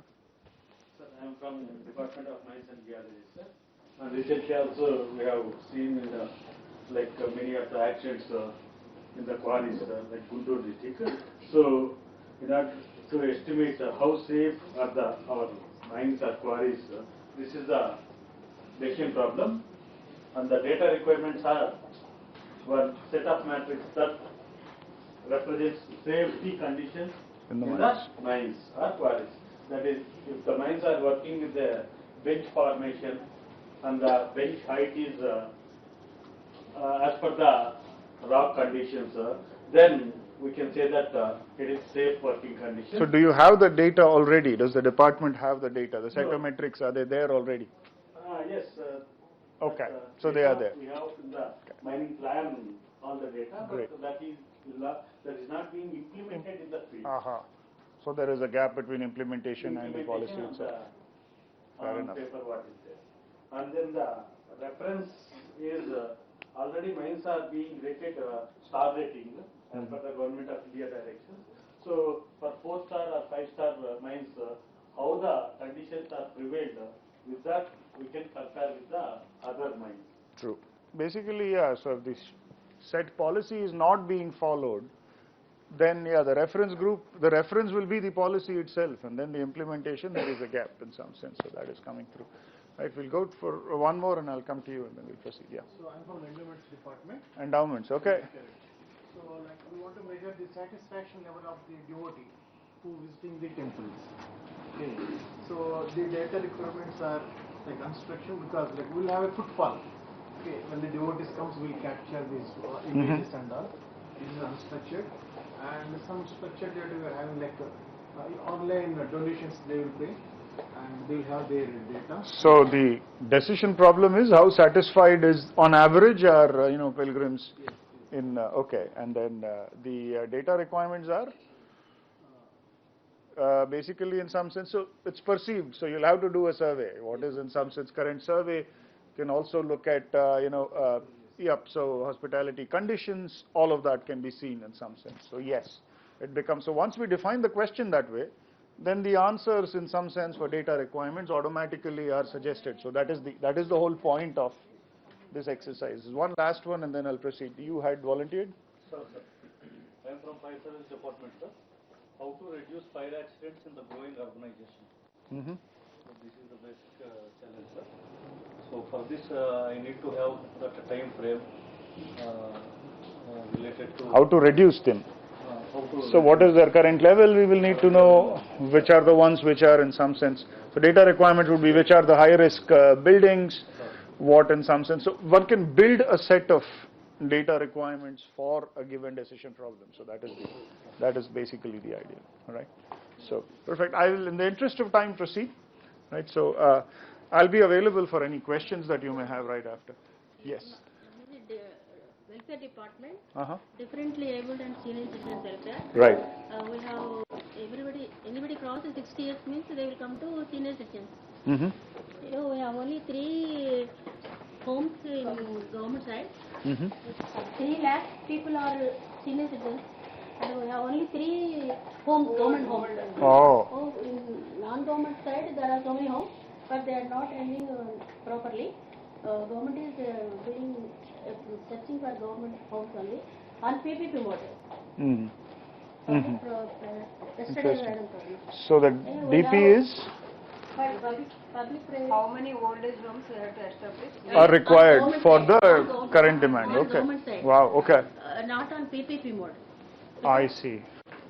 I see. So we don't have correct data.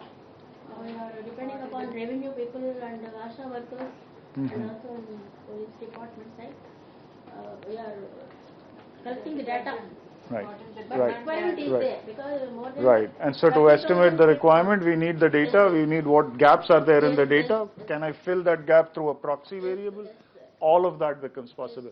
And so the whole point of this, now you know your departments. I claim to know not much knowledge of how government works, but DP and then the data requirements will map directly. Once we have the data requirements, now it is a question of why is it such a big deal? Once the data are in, the analytics piece is trivial. It's not going to be hard. I have an outcome, I have the inputs. The analytics will be pretty straightforward, right? So that's the idea. Okay, I will proceed. Lead us downstream to another place altogether. Why is it challenging? It is challenging because it is hard to be able to directly say whether we have adequately formulated the problem or not. One should revisit the question, try different variations of the question, down the line see if the question was in some sense meaningful. All of that we have to continue to do. 2, how does problem formulation impact data side decisions? The exercise was about that. The problem that how we define the question determines what the data requirements are. And 3, where does analytics come into the picture? Well, the data are there, the question is there. Analytics will basically answer the question. If it doesn't, then it isn't helping, basically. The results of the analytics should answer the question that we originally set out. That was the idea. That is the basic. Okay. Let me walk you through an example for formulating an analytics problem. Okay. This is, partly business, partly government, so you can see this example. Here's the background to the example, right? Earth's population is about 7.3 billion now. By 2050, it will become 9.7 billion people. And average incomes will also rise, which basically means, compared to per capita will rise, which basically means that people will want better quality food, which typically means non-vegetarian food. Which is a problem because non-vegetarian food per kilo of non-veg, it requires many more resources than vegetarian food. Which then brings up the question, how can we feed, in some sense, so many people without putting a lot of strain on the earth's and the environment? At some point, if the strain's too much, it goes beyond a point of no return. So how can we, in some sense, do this? Now, by 2050, agri-production should rise by 70% according to the Food and Agricultural Organization of the UN. This is according to their 2009 report. 70% increase compared to current levels. Now this has happened in the past, 70% plus has happened in the past. So maybe it should not be very difficult. The problem though is this, there is no more land available. Most of the land, arable land is already being farmed. So this jump in production is not going to come from more land. So maybe if this is not there, then the growth will come from higher yield. Sure, it will come from higher yield. The problem there, not in India though, in India there is still a lot of headroom for growth in terms of yield, but in a lot of the rest of the world, most of the agricultural nations, yield is already high. To take it from that high level to higher still will be a challenge. And so, in some sense, to have further yield out of that, we will require better tech. So we will see in some sense in this particular analytics problem what it is that they are trying to do, and we can see this whole philosophy of analytics play out. How does it, and with unstructured data also. Okay, now consider a farmer's challenges. What are the sources of risk or uncertainty for a farmer? Right? For instance, the weather is a source of uncertainty. We don't know, basically no control over the weather. And there are other sources. Soil's moisture levels, soil's nutrient content. The soil health card program, I think, is a great one, basically, which helps in some sense, at least put some of this in perspective. We have data, we have records of soil health over time. Competition from weeds. Well, you set everything up and then the weeds come and they are much more efficient at drawing resources away from the soil, so this becomes a problem. There's threats from pests and disease. There is the cost of taking action versus not doing anything. There are some weeds, but taking them out will cost me more. Well, you're close to harvest season, let us go. So all of that, in some sense, the farmer is weighing with all these different decisions. Now think of the farmer's problem as a table with rows and columns, like we saw, structured table. Okay? The rows, the columns are the input variables, and all of these are input variables and so many more. Right? So input variables are soil moisture content, soil nutrients, and that may be several columns, and so on. The rows are individual plants. Individual plants. So each plant is basically a row. And so compared to each plant, I have interplant distance for this plant on this side, this side, this side. Where are the next plants? What is the soil condition in the local area of the plant? What is the contour? Is it high? Is it low? Because water flow is affected. All of that. So you can see the amount of microscopic engineering that is happening at this stage. So two questions arise at this point. Individual plants, imagine a 2-acre farm. How many plants are going to be there? Individual plants with basically that many rows in our table. So now the question is, one, how do you populate this matrix cost effectively? I can't go there, pen and paper, and start taking measurements. I mean, it's just going to be too time consuming. There has to be a better way to populate the matrix. Two, this table, the matrix is the table. Two, once populated, once the data are somehow there, how do I analyze and optimize the analytics piece? So in this example, we will walk through both of these problems. Okay. One, populating the table. How to cost effectively populate the table? The number of columns can be in the hundreds. Imagine the number of attributes that may conceivably be relevant to crop output, to yield, right? So one way to do this is take the aerial route. Right, we can use drones. There are these planes that fly, and then they fly low over the field, and they have what we call multispectral cameras. Now, multispectral camera is not just the visible spectrum, it is outside the visible spectrum also. It takes photos in high definition. So it will do infrared, and it will do ultraviolet, and it will do all of them. So this is one example of a multispectral, one spectrum from a multispectral camera. And so the field is irregular, but for each part in the field, it is basically measuring something. The weeds, for instance, reflect light back at a different wavelength than the crop. So I can identify weeds very well using this. So I don't have to enter the data myself. It will take the picture, directly extract the data from it, and populate my table. The machine will do that without much problem. All of this is available today on open source. Okay. Photographic fields in high definition, image analysis to figure out crop density, crop health, soil conditions, identify weeds, all of that. Accurate contour mapping even for 2 centimeters, it is a little high here, a little low there, just a few centimeters apart, water flow will be affected, it will catch it. Multispectral camera will catch it basically. And it will, the machine will automatically populate my table. It will automatically put for this particular location, this plant, interplant distance, this many weeds, this is what is going on, this soil conductance, this, all of it, the table gets populated automatically. The other way, you can do this aerially, the other way is to take the land route. Today we have GPS enabled harvester machines that do this, mostly in the West.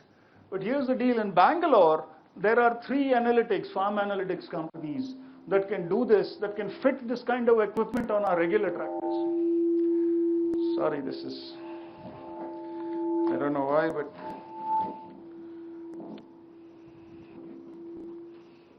yeah. So this is what is going on here. Yeah. So we have this coming to India, and I hope they get business. I hope they get into a PPP model with the government, because Indian companies, otherwise the foreign companies will come and take this market also away. I mean, they should basically at least come to, our company should have a chance. So that's where all of this is happening. These machines can do they can control interseed distance, they can do all of that. They can do contour mapping. So at this point, based on the surrounding area, at what depth should I plant the seed? That kind of thing also it will do. It's all pretty much controlled directly. Okay, so now what happens? So once we have populated the matrix, now the question is the analytics piece. Okay. What does the analytics look like? So the data might look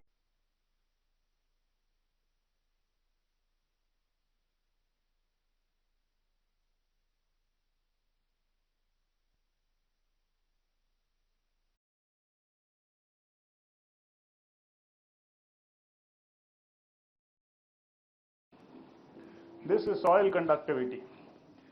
Aerial shot, soil conductivity. Soil conductivity is basically coming from moisture levels. So at different parts of the field, there is different soil conductivity, and this is crop yield. This is the outcome variable. This is one of several input variables. You will have a similar map for weed density, for crop, for soil nutrients. You will have a similar map. You will have on this side, dozens of variables, hundreds of variables. On this side, we will have only one outcome, yield. Finally, what was the yield, right? So that's basically what's going on. Now the question is, so to what extent did this affect this? That's what we are trying to check. There are so many inputs, there is one output. How do these inputs, which combination affects the output? Which are relevant, which are not, which are important, which are not, how important are they? Analytics. Okay. So basically, I have this and I have this. I have analytics model the relation between inputs and outputs mathematically. And then models are first calibrated, trained on a training sample. Algorithms are a commodity. Data is the real asset. It is data which is actually precious. Algorithms you will get for free. The analytics piece is easy. It is the data which is hard to get. It is the data on which we train our machines. So if you are sitting on data, the analytics piece is not hard. It is the data piece which is actually hard. Right? So a lot of value can be unlocked by training it on the data. And after that, I can use it to predict the future events. So basically, let me quickly summarize. At a minimum, what it requires is basically a structured outcome variable, a large number of input variables which may be structured or may not be structured. I mean, that is a photograph, right? Soil conductivity, I mean, what is coming from a spectral camera. I'm taking that unstructured photograph, breaking it down into structure, and directly populating the matrix. And finally, the analytics itself. Discover that function that connects the inputs to the output. So that's what analytics does. Different names, but the same thing it will do. Yeah. In this case, we have data and it's finally fed to the computer. Then we have to search the function that connects inputs to outputs. So the machine will search. So we will give various data and then they are doing their mathematical functions and all. So it is machine which will tell that which is correlating better and which is not. That's correct. That's correct. In fact, I'm exactly going there. Hold on to that, because this whole example was meant as a segue to this question. So what is analytics anyway? Okay. In fact, I'm heading there, and it's basically what he said, right? So I'll just put it into a framework and show you. That's basically what analytics will do. So this is the last session in which I'm going to be talking about data per se and problem formulation. We are done with that. Everything else that follows is only analytics now. Okay, so just to put it out there. We did data first, session 1. We did basically problem formulation today. And after this, it's all analytics. Okay, analytics basics. So what is analytics? Basically, when I don't know what is something, the first thing I will do is Google for it, right? So I went to Google and I said, show me what is analytics, and it came out with this arcane stuff, systematic computational analysis, multi-dimensional field using mathematics, statistics, predictive modeling, and also on technical definitions. What we can do though, basically, we will define analytics for our purposes. When different textbooks, different sources, different definitions, we will define it for our purposes and proceed. So that's where I'm going with this. So there is a real world system. This is the real world, right? So government action happens in the real world, right? And then, so you ask your DP, your question is asked in the real world. You want an answer to your DP in the real world. Ideally, this should be a straight line, but typically it is not. Is there a way to go from a real world question to a real world answer directly? There is. Field experiments, the only way that directly gets you from here to there. The problem with field experiments, they are expensive, but more importantly, they are not very generalizable. So I do an experiment in, say, Tenali. Will the results carry over to Nellore? Not necessarily true. In one district, variable 1 is coming out as relevant and important. In another district, it could be variable 4. So experiments have the problem of generalizability. They are not very easily generalizable, which is the big problem with them. Otherwise, they are the only way to go directly from a real world question to a real world answer. The other way is analytics, and that's where I'm going next. So what I'm going to do, and here the problem definition is critical, how we define the DP. From here, we go to a mathematical system. So I am going to model this as a mathematical model. So when I input crop yield and soil nutrition and interplant distances and weed and soil contours and everything into the computer, what the machine is doing is building this for me. And dimensional space, this is what is going on. It just builds a simple model for me. It's not, it can be complex, but it builds a model for me. This will always be simpler than that. That is the real world. That is the territory, this is the map. This will always be simpler than that. So what we do is we take this and abstract it into a mathematical model. Now, this mathematical model, I ask my DP in the mathematical model, and I get an answer. Domain knowledge is critical. Sometimes a machine will show you answers which don't make sense. You should just drop them. The machine doesn't know. Domain knowledge will tell us that this doesn't make sense, we drop it. So we put restrictions on the model based on domain knowledge. We ask it a question in the mathematical world, it gives us a mathematical answer to the DP. This part is analytics. It will give us predictions. Once I have the answer in the mathematical world, this is simulation. It will simulate and show me this is the best set of inputs. This is what you should do. Then I take this, inference capabilities, and I'll come to this. I take this and I interpret it for the real world. Much interpretation. It will directly tell me for this plant, put at this distance, so I don't have to do much interpretation. In some analytics questions. Certain other ones, I might have to do interpretation to get here. So basically, if you are asked what is analytics for our purposes, this suffices. We build a mathematical model, we ask it a question, we get an answer in the mathematical model, in the simulation, and then we translate it to the real world. The only other alternative is to do an experiment directly. It doesn't go through this. There is no modeling in an experiment. Directly it gives you the answer. But the problem is it is not generalizable. So this one is slightly better that way. Okay. Given this, translation and implementation, how much time do I have? Okay, I'll just need a few more minutes. All right. So which basically brings up this thing of, is analytics scientific? Analytics seems nice. Yep, there are things it can do, which is good. There are downsides, there are limitations, there are things it cannot do. And this slide, in some sense, will help us at least get an idea of what it can't do. So let's say, is analytics scientific? Well, it sounds scientific, but let's see, right? Typically, you can divide the sciences into the natural sciences, think of physics, chemistry, and the life sciences, biology, and so on. And the other side, you have the social sciences, right? So you have sociology, you have anthropology, political science, you have economics, the big one. Management is a child of economics, so management fits here. My question to you folks, what is the big difference, the one big difference between these two branches?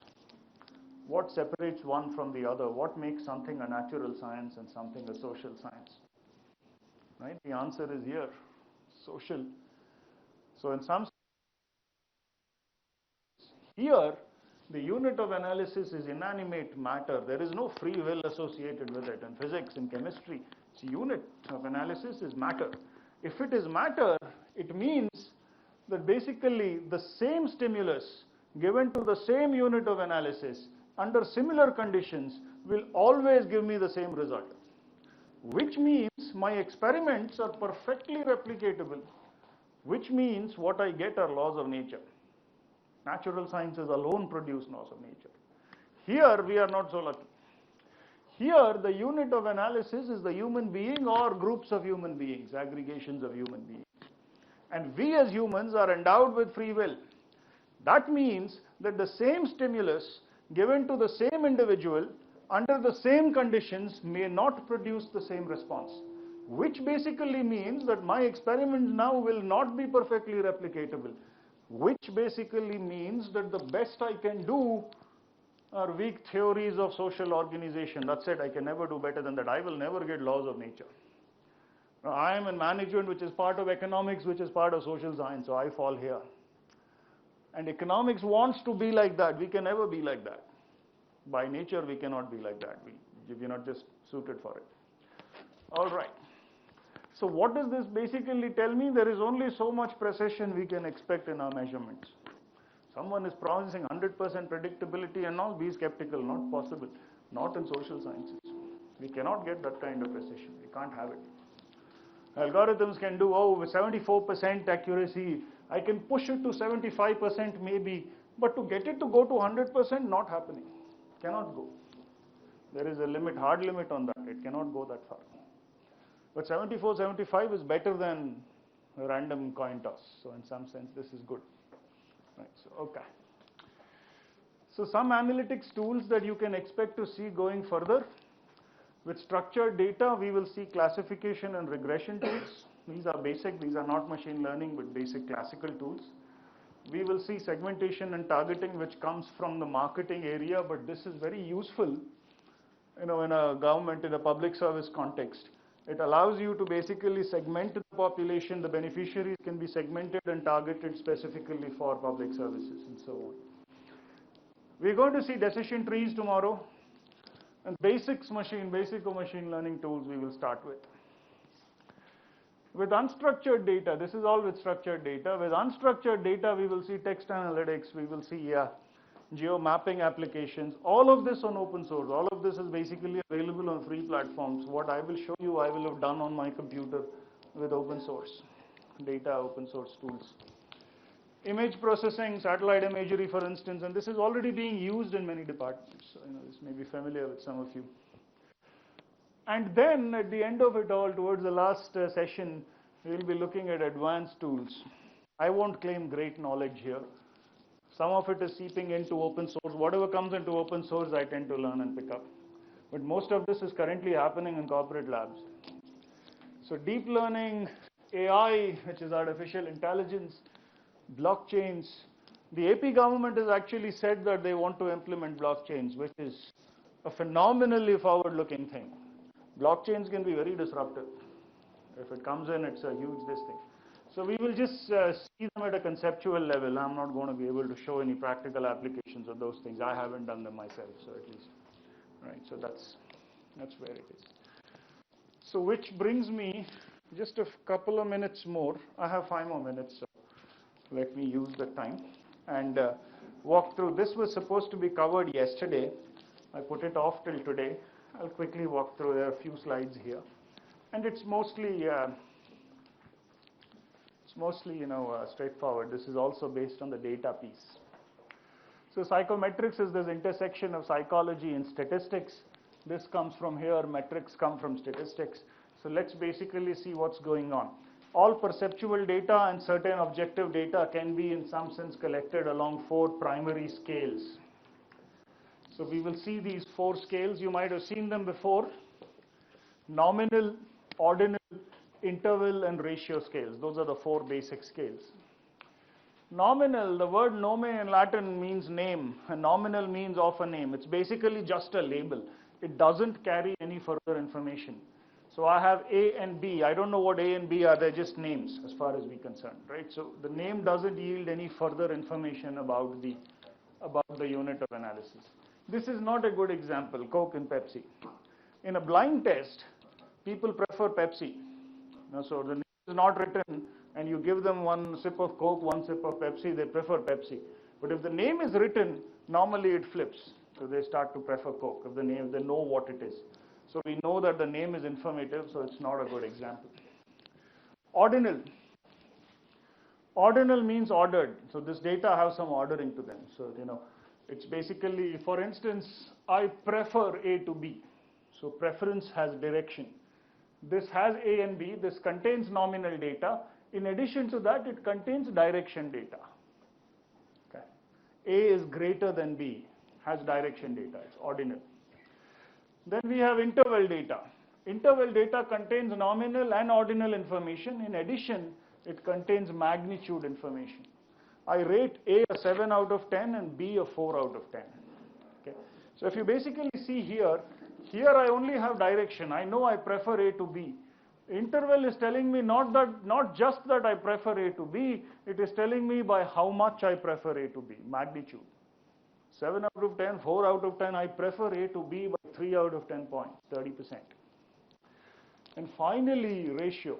Ratio is objective data. These are all perceptual. Basically says I have paid 11 rupees for A, 12 rupees for B. Objective, I can take the ratio of the two. I can't do that with the other 3. Okay, let me just take you through a quick example here. So imagine in a sports scenario numbers of the racers who are running. Now it doesn't matter what number Usain Bolt is wearing, he's still going to win. The number is just a label. It's just that's it. It's nominal data. Ordinal would be rank order of winners. Suppose we say that 3 came first, 8 came second, and number 7 came third, right? So that's basically. I know that first finished before second, I don't know by how much. I only have a rank ordering. When I come to interval data, performance rating, and this is done for instance in gymnastics where judges give a performance rating, 9.6 is better than 9.7, so I have some information of how much it is better, and 9.1 is much better than 8.2, so we have a difference. And finally, ratio, time to finish in seconds. So, this has a common 0 point, so it's easy to see. Okay, so 4 basic scales. Let's quickly see why it is such a big deal. If you have only nominal data, this is the most we can do. We can't do any more than that, analysis. I can take a mode, I can take frequencies, I cannot do anything more. With ordinal data, I can do all of this. In addition, I can do certain things like median. A median is basically a point where half the sample is below and half the sample is above. It's not a mean, it's just in ordering I can take a median. These two are rare. Now it becomes interesting when we have metric data, interval or ratio. Why are these interesting? Because the moment you have these kind of data, the mean and the variance become meaningful. The moment the mean and the variance become meaningful, we can start doing statistical analysis. What that means is, if you are collecting perceptual data, please collect it on a rating scale. Because the analytics it will help us do later on is much better than collecting it on an ordinal scale. That's basically the takeaway.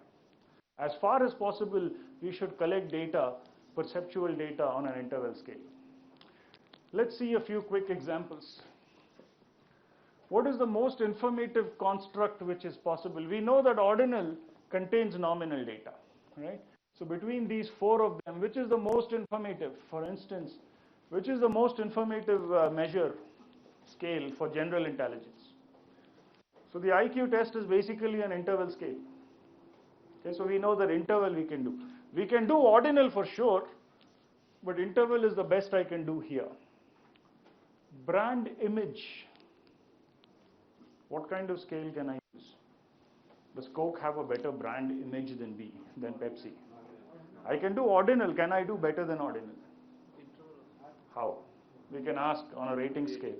Even better, I can take brand image, I can break it into attributes.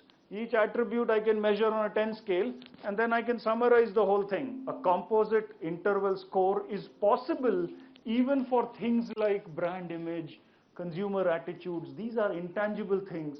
Them also I can measure on interval scale, and that is the point here. So when we are doing, for instance, so we said sense of security in the first example, it is a complex construct. I can break it down into attributes, measure each attribute on a 1 to 10 scale, 1 to 7 scale, and then put it together again. So I can do that. Social impact of NGOs, we can do it on interval scale, but properly defined, we can do it on ratio. We can say how many households have benefited. That is an interval measure. This NGO benefited twice as many households as that NGO. So basically we are looking at an interval, a ratio measure for them. Efficiency of government policy in the shipping sector. Efficiency is always 0 to 100%. It would be in a ratio scale, right? And effectiveness is usually interval. It's perceptual to some extent. Sometimes if we define it well, we can get ratio measures also. The point being, depending on how we define something, we can get ratio measures, we can get interval measures. With perceptual data, the best we can do is interval measure. We can't go beyond that. Okay. Take a shot at this one, folks.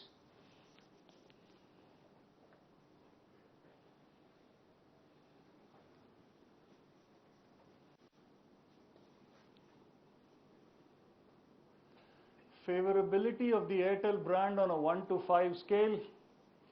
Jay gives Airtel a 2, Aditi gives it a 4. Which of the following holds true? Do you think A is true? No. It's an interval scale data. I cannot take a ratio. I should not. I mean, it doesn't work this way. What about B, folks? Yes. Yes. Ratings, we can take differences. The magnitudes basically allow us to do this. I can't do this, but I can do this. Can we say C is true? But normally I would have agreed with that. There is a slight issue though. The 1 to 5 scale says higher means more favorable. It doesn't define what the scale guidance is. If 1 is neutral and 5 is very favorable, then technically both of them are favorably inclined. If 1 is highly unfavorable and 5 is highly favorable, so basically it will matter what scale guidance we put. These small things, the way we frame a question in a survey, they can basically change the answer. The needle moves quite a bit based on this. D, can we do this? We can't. We can't prorata it. If I can't take a ratio, I can't do this either. Right? And E is, of course, and this is the last such question. Fernando measures Airtel usage in minutes per day. What kind of data is that? Ratio? Right? It's basically ratio. So Jai reports an average of 20 minutes. Aditi reports an average of 40 minutes per day. Airtime. Which of the following holds true? Is A true? B true? Yes. Everything that holds for interval also holds true for ratio. Ratio is basically more general than interval, so this will be true. Is C true? Right? On any given day, on the average, it is true, but on any given day, it could be that Aditi's battery had run out. She didn't make any calls that day. So on any given day, I cannot say. On the average, we can say. Is D true?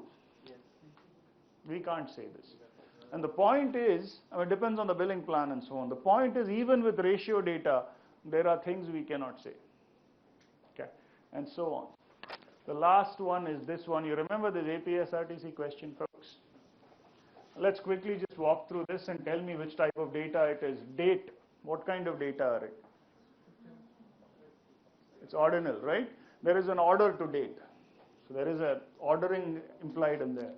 Route number. What kind of data? Nominal. right? It looks like a number, but it's actually a name, and I cannot like add or subtract it. It's basically bus number, nominal. Station, nominal. It's just a name, right? Time, ordinal at least. And time we can change it to, based on the starting of the day, how long did it take and so on, in which case it might become ratio. What was the length of the journey? Form it to a ratio number. Ticket revenue, ratio. Clear ratio, right? I mean, I can take this is so much percent higher than that and so on. And occupancy ratio. So we can basically see the type of thing that we have, the type of data that is there, the scale on which it is measured will affect what we can do with it. So that's basically all. So with this, I'm actually done for the day. We can break for lunch. I'll hang around for any questions that you may have. Right. Thanks.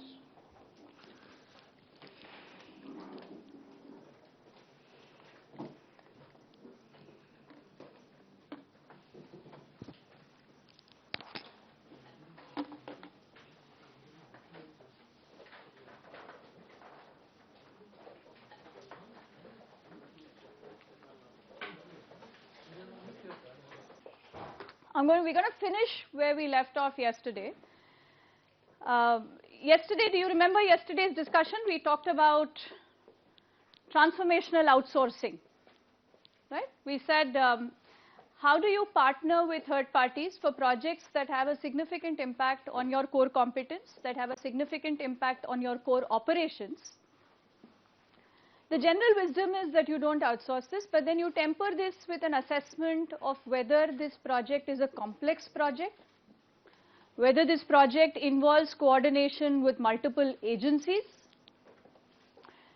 and together you decide whether this project should be outsourced or not. Right? Those are some of the questions that we want to answer, whether this project should be outsourced or not. Is the project complex? Does the project have an effect on my core competence? Does it help me serve my value proposition better? Does it help me scale my value proposition? That is, does it help me scale my core operations? All of that. This is the mic that's off. Oh, I mean, I've switched it off. You want to wait for a couple of seconds? You'll see the hum. Sorry. Yeah, that's the problem. You'll just see if you can fix it, otherwise I'm just going to. Yesterday we also discussed this in the context of, this one government platform, and we said, whether is this a transformational outsourcing project? And then we said, if it's a transformational outsourcing, it's not necessary that you don't outsource it or you don't get partnerships to execute it. It's just that those partnerships are fundamentally different. The kind of partnerships you use to execute these kinds of projects are very different. And yesterday we also talked about some of the risks. Remember we said if you're integrating all the agencies and bringing them onto one platform, we talked about some risks. Do you remember some of those? Learning, training, resistance to adoption. We talked about some of these factors as risk factors in adopting these kinds of platforms. I want to provide you a quick overview of some technology-based transformational initiatives. This is, several of these are from lists of the technology trends across governments worldwide. These are trending initiatives, which means that, governments worldwide, these are the investments where maximal money of governments worldwide is going. There's digital workplace. We'll talk about that in a minute. There's multi-channel citizen engagement. That is, your citizen engages with you through multiple channels. How can we provide a consistent experience across all these channels? Online, in-person interactions. Do you have the same data available across all channels? Those kinds of things. Open any data. Open data is a big initiative of several governments. Citizen digital identities, a bunch of those. I can't get into the detail of every one of these, but I urge you to read up on these, on your time, because these are, in some sense, transformational initiatives, and several governments have seen, and agencies have seen significant benefits from these kinds of initiatives. So although we won't explore these in detail, I urge you to at least explore these on your own time in greater detail. Let's take a couple of these to highlight at least the impact. Right? So yesterday we talked about this one government. We talked about the risks, which I just outlined.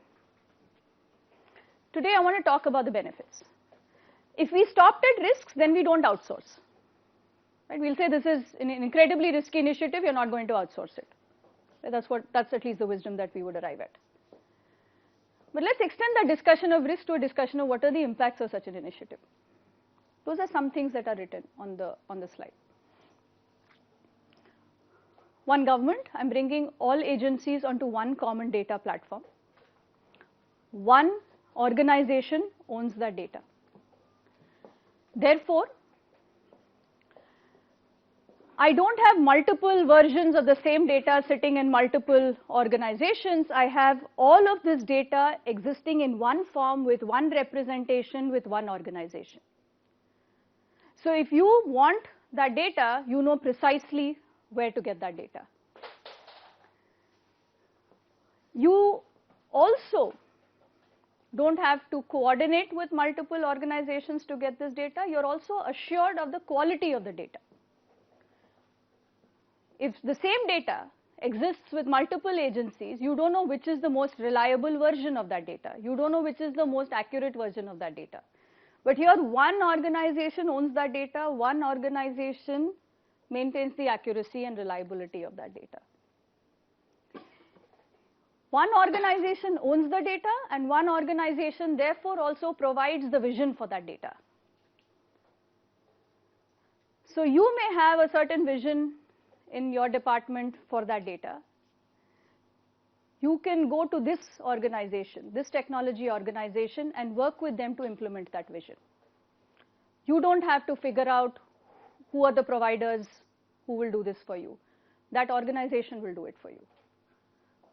They will help you develop the capabilities that you must own in-house to develop those innovations using that data and that platform. When the citizen comes to this platform, the citizen does not see a website that is organized by multiple departments. The citizen also sees only one view of this data.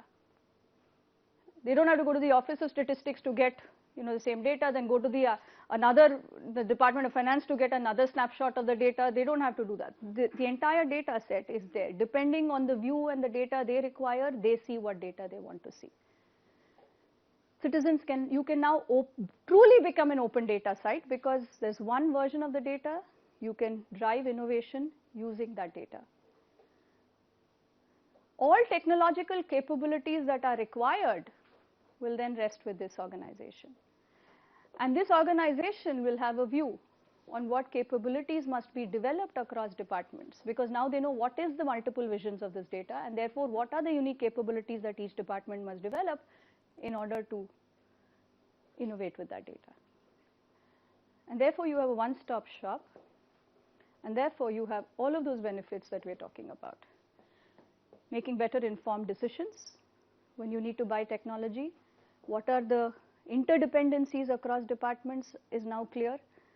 What are the potential innovations is clear. Data is ensured that it's good and reliable for all. Coordination costs are reduced. What capabilities you need to develop also are clear, and you build a one-window citizen platform which results in significant citizen satisfaction. The department know the visions, as you said, that they will be having the visions and they will have the missions, and they will probably build the capabilities and all. But they will not say, suppose public health department data is resting with somebody and he does not have any expertise or domain knowledge of the public health department. How do they foresee a vision of public health department and further utilize that? They will not. I'm saying the vision will exist with the public health department. But implementing that vision just got a lot easier for the public health department. They know who to go to. They know what data exists. The public health department, for instance, may find data, like yesterday we said, right, that sits with another department, also very useful, but they don't know that data exists. So when they go and have a talk about this conversation, about this vision, this department can tell them, hey, there is also this complementary data that may be useful to you. So that's what I'm saying. The vision will always come from the department. It's only the implementation of the vision gets significantly easier and more reliable. And also, The citizen is far more satisfied now than the citizen used to be earlier. The potential for citizen value just got much higher. Do these sound like benefits? Objectively assessment of benefits. Do whatever you look at here, are these marginally better than a situation that exists without this? It is always better, ma'am. It is always better. Just like going to a mall. It's a little different from that, right? In the fact that when you go to the mall, there is, you know, I'm assuming you're saying that when you go there, you shop, you're always better off than before you went to the mall. But over here, that's what you want to assess. If that was the case, it's a simple decision. I'll go to the mall. But let's say you have a budget when you go to the mall, right? You have like 20 rupees. And now, you know, you find this thing which says that, you know, the cost is 30 rupees. Your decision is, should I invest the additional 10 rupees? Is it really value? If it is 20, you're buying a product for 20, there is no decision, right? There's no difficulty there. The trade-off here is, remember, yesterday we said there are significant risks to this. We won't have this conversation in this room if the decision under question was payroll. We agreed on that. Outsource it. It has, you know, no impact on my competence. It has no impact on my operations. It's a simple process. Outsource it. We are having this conversation because there are trade-offs. There are large risks. There is resistance to adoption. Not everybody will nod their head. There is going to be some level of resistance. But hey, the benefits are compelling. Then the trade-off comes in. Then the question becomes, should I invest in it? And that's what I want to do today, which is complete that picture, right? I'm saying that yesterday we stopped the discussion here, right? We said what projects, lots of risks, maybe outsource, maybe not outsource, etc. But today we are advancing that discussion and saying there is tremendous potential because each one of these is a transformational initiative. Each one of these has high risks. I'm not putting payroll, HR compensation, benefits management on that list, right? I'm putting digital workplace, citizen, digital identities, one government, platforms. These are the kinds of transformational initiatives where you need to then assess, do we need partnerships or do we not need partnerships? And that's where this discussion becomes important. And this is why, despite the risks, you don't say don't outsource. Despite the risks, what happens? This is one government. This is a digital government platform. This is one of those. Let's look at another one, which is digital workplace. Let me ask you a question. Do you believe in the last 15 years, 10 years, whatever, large period of time, long period of time, the way that citizens engage with you, or the way you yourself use technology, not at work, outside work, how you use technology, how you communicate and participate in the world around you, how your, how the citizens who interact with your department, has that seen many changes over the last decade or a number of years? What are some of the changes? We just rattle off a few. What are some of the changes? I'll start here, this corner. So they use more mobile devices, right? It's not just restricted to banking, it's everything. All their consumption, there's a lot of consumption that is happening on the mobile. They're on-the-go people, right? So there's mobile. We use, some of us are addicted to it, but you know, there is mobiles are integral to our lives. What else? What are some of the other changes? Has your citizen behavior, expectations changed? Do you see any changes in that? Speed of operations. Speed of operations. As in they expect speedy service. They are somewhat impatient, right? They expect accuracy and speed, right? They want a fast response and they want it now. Not so much patience that used to exist earlier, right? They want a response now and they want it to be accurate. Otherwise, they're going and cribbing about it on whatever social media platform. What else? Sorry, one. Volume increase. More people who are wanting to, who are participating, who are communicating with you. Just the volume of citizen engagement has increased. Easy accessing data. Sorry, say that again? Easy of accessing data compared to past. Okay, so they have more access to data than they used to, and therefore, let's complete that sentiment, right? So therefore, they have more information. When they come to you, they are more empowered and more knowledgeable. It's updated information. Correct. So they come to you, they know what they want, they're more informed, they're more empowered than they used to be. What else? Lot of changes in living conditions. Lot of changes in living conditions, okay? Tell me, explain that to me. So many, sir. Tell me some. Yeah, even everybody is using a mobile phone. They're far more comfortable with technology. Yeah. They're on Facebook, Facebook on one hand, Twitter on one hand, and this is our generation. I don't speak for all of you, but at least some of us, I definitely had to learn technology, right? Today's, the new generation, which comes in, are digital natives, as we call them, right? My 2-year-old can handle an iPad with equal ease, right? So these are kids who are born with technology, right? Who are born into technology. And therefore, they're far more comfortable with technology. That generation which is coming out, right? And I think Neil might have spoken about millennials and, right, the Gen Y, they're far more comfortable with technology. And there's an abundance of it, right? They're using Facebook and Twitter and social media and all kinds of things. All of these are very legitimate changes, right, which are happening in the world outside us, in the world that we interact with, in citizens. Real-time information, accurate information, more empowerment, more information, larger volumes of information, fast access, mobile, on the go, comfort with technology, very digitally savvy, lots of technologies use, lots of digital usage to get information that they want now. Is that how you operate within the government? Has that change happened within the government? Or is your internal world very different from the world outside?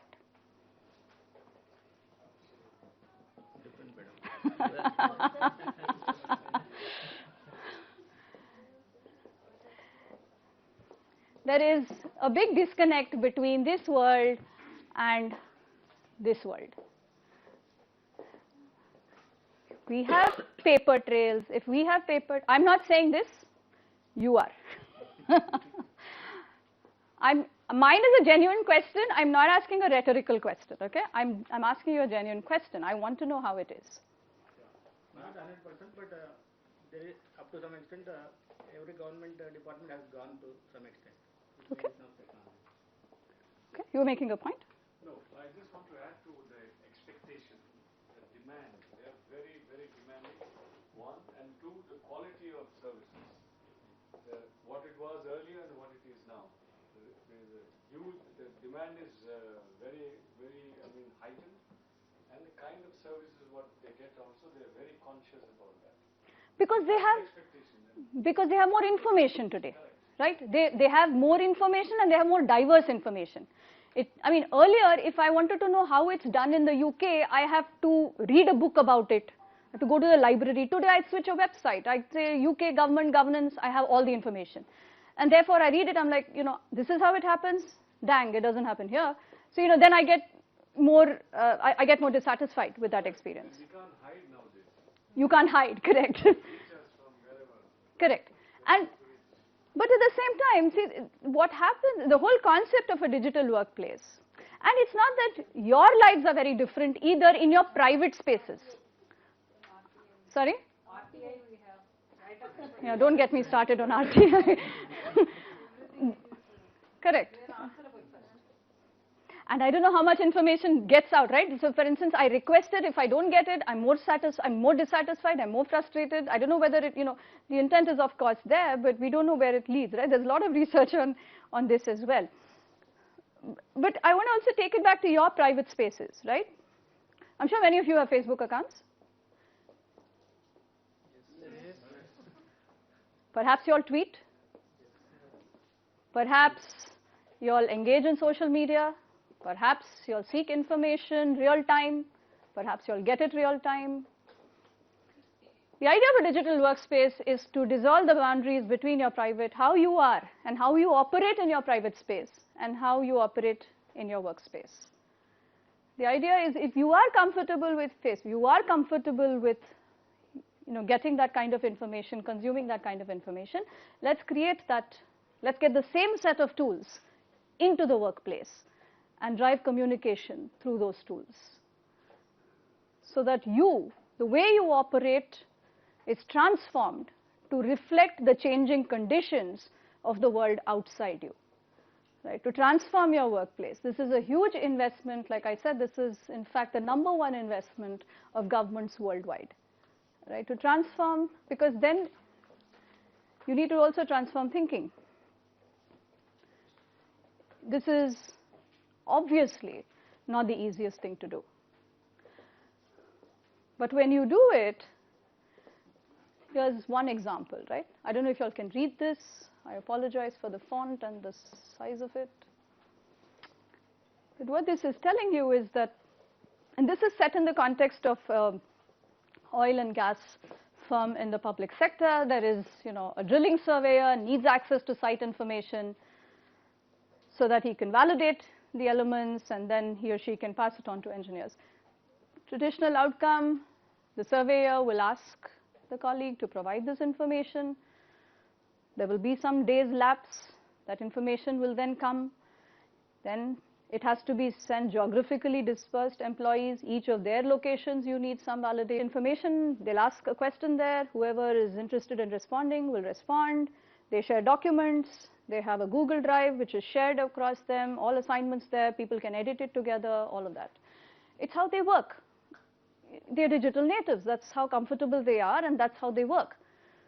If I can bring that into the organization, this whole process gets transformed. I have a work group using Slack or Facebook at Work or whatever one of these tools. I have a group for that particular area. Within that area, I may have subgroups.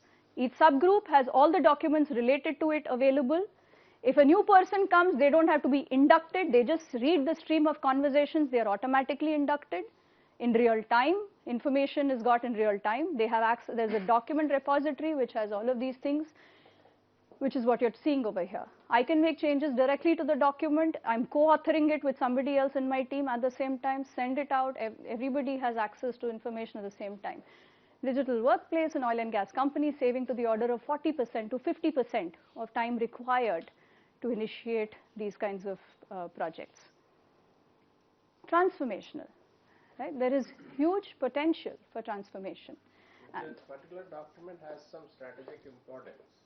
How do you address the question of authentication? Which is exactly how the oil and gas companies do it. They have a portfolio of assets, right? So they have low-risk assets and high-risk assets. You may still need a level of centralization for the high-risk assets, but don't impose the same processes on the low-risk assets. Okay. Right? So what they do is they have a portfolio method of classifying this, and for instance, alternative energy, right? So any kind of unconventional energy sources, they have a completely decentralized structure. But for conventional energy sources, there is, a different review that is obviously followed. So those are the kinds of things, but at least recognize that there is heterogeneity, right? And that this is what, and even that, if I have the validator on the same work group, right? I can still have conversation in real time. But what gets in the way is the possibility of having a conversation with, a superior, I don't like that word very much, but whatever, right? With the superior in the same group, right? So those kinds of things are what get somehow in the way, right? But and that's what makes this risky, right? That's why it becomes riskier to do. Is this easy to implement in today's government? Way of implementation of such a thing. You're all in your, I get in all of these tools, I get a digital workplace, you're mobile, somebody, in your team is asking, you have an alert that comes to you, you answer, review is instant. What are some of the things that, because what you're doing over here is you're decentralizing. Right? You're essentially flattening structures and you're decentralizing and making it loose form. What's the problem there? Yeah, you have a point. One is, of course, those mindsets and changes and all those things. This can be done with training and all those things. Okay. But the main thing in government is that, many times the system works on responsibilities and all.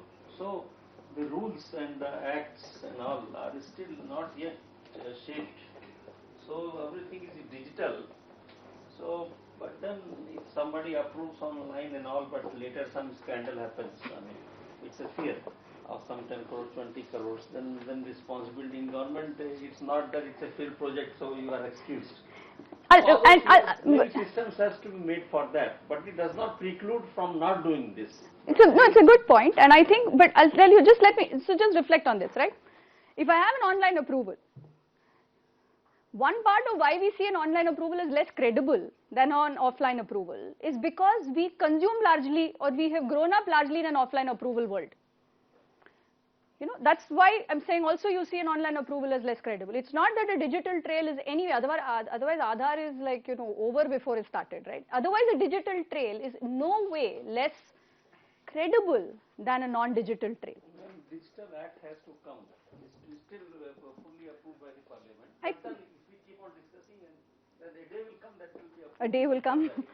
Maybe very soon. Actually, ma'am, I would like to respond. So, there is an add-on par with the normal paper-made documentary evidence. So these are all policy blocks because completely people are not keeping pace with the developments of the society. That is number one. Number two, now the evidence on Skype, Skype is replaced by the conventional the evidence giving from the evidence box. So the judiciary also moved. Allows for distribution of. Yeah. So from the normal, from this the physical world to the virtual world, the digital world, the transformation is very rapid. The problem is with the traditional thinking of the officers. I mean, the young generation officers, of course, they are able to catch up with the technology. But the officers of the previous generations, definitely, they will have issues in understanding and things like that. And I'm looking out for cybercrime. Let me tell you with authority, you can gayab or you can vanish the physical documents, but once it is entered, once it is made digital, you just cannot escape. And with cybercrime, things like blockchain, etc., make it even more of a digital trail than it used to be. You can track it down. Even if you delete also, I can track it down. You format the hard disk, I can track it down. That is scary to me, but okay.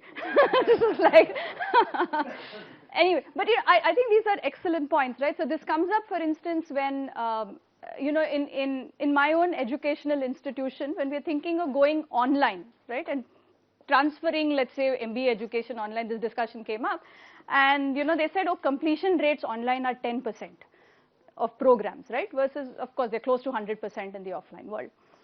But my point is that's a metric of the old world that you're using to measure in the new world. When you are in the new world, then you need new metrics. Maybe 10% is great for an online course. It's very bad for an offline world. But when we make the transition, then also you need to estimate and measure this new world in terms of new metrics. And that's where, you know, to your point, a lot of this learning happens. In all of these, I think, you know, we want to separate what is a risk that needs to be managed versus what is the potential impact of this initiative. And in many cases, we'll find that the things that we are pointing out as taking away from the impact is actually a risk that needs to be managed, right? And these are all some of the transformational things that come with it. And like one in the government of India, so like sign is the main thing. As to complete my this thing, make sign some approval. Sure. Or tender approval of some work or in small work. Which was your point? Or 10 crore or 100 crore. So finally that tender approved has to be signed and all those things approved. I'm not for a minute negating approval or the need for a review process. I'm only saying make it faster, right? We can do this faster if there is somewhat of a free-form organization that exists. It should at least exist in some measure with a level of decentralization and degrees of freedom for at least certain low-risk assets, certain low-risk tasks. We have the same, if you have the same process, right, because all processes are not the same, all tasks are not the same. So therefore, if you can get real-time information, it needs to be got. Which brings us to the need for these kinds of transformational outsourcing initiatives, right? This is also why, despite the risks, governments are investing in them because they have tremendous impact and potential to change our interactions with citizens. They have tremendous potential even to bring in large-scale efficiencies within the government. And that's one of the reasons, and intelligence into the government, right? And that's one of the reasons why they engage with it. But it becomes very important to understand what should be the engagement model for these kinds of initiatives. And, you know, through this whole process in the next half an hour to 45 minutes, we'll outline what are some of the challenges that come with the current engagement models. Two questions that you need to answer, which is, what should be the engagement model? And how should this engagement be managed? What should be the engagement model? There are many ways in which you can involve third parties. There could be an arm's length contract. You write a contract, forget about it. You write a contract, don't forget about it.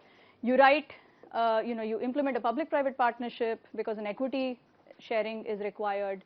You could have limits even when you outsource. For instance, there's HIPAA data. The US government outsources this to IBM. They say you can't send it to IBM India. It has to be in IBM US. So there are various ways in which, various models that exist, and that's what the first question that we'll explore. What should be your engagement model? And the second question is, how should this engagement be managed? And this is a combination of both the contract and relational governance. We'll get into PPPs in the next class, but largely it's about contracts and how you manage the relationship. So these are the three questions that we look at. What should be the engagement model, which leads us to what is the operational and structural risks, and what should the contract that should be written, and what should be the relational governance arrangement. These are the three questions I want to explore. The first is, of course, what is the engagement model? The engagement model there are two risks that you need to identify in any task that you bring partnerships on board. Only two risks. The first is operational risk. Operational risk is the risk of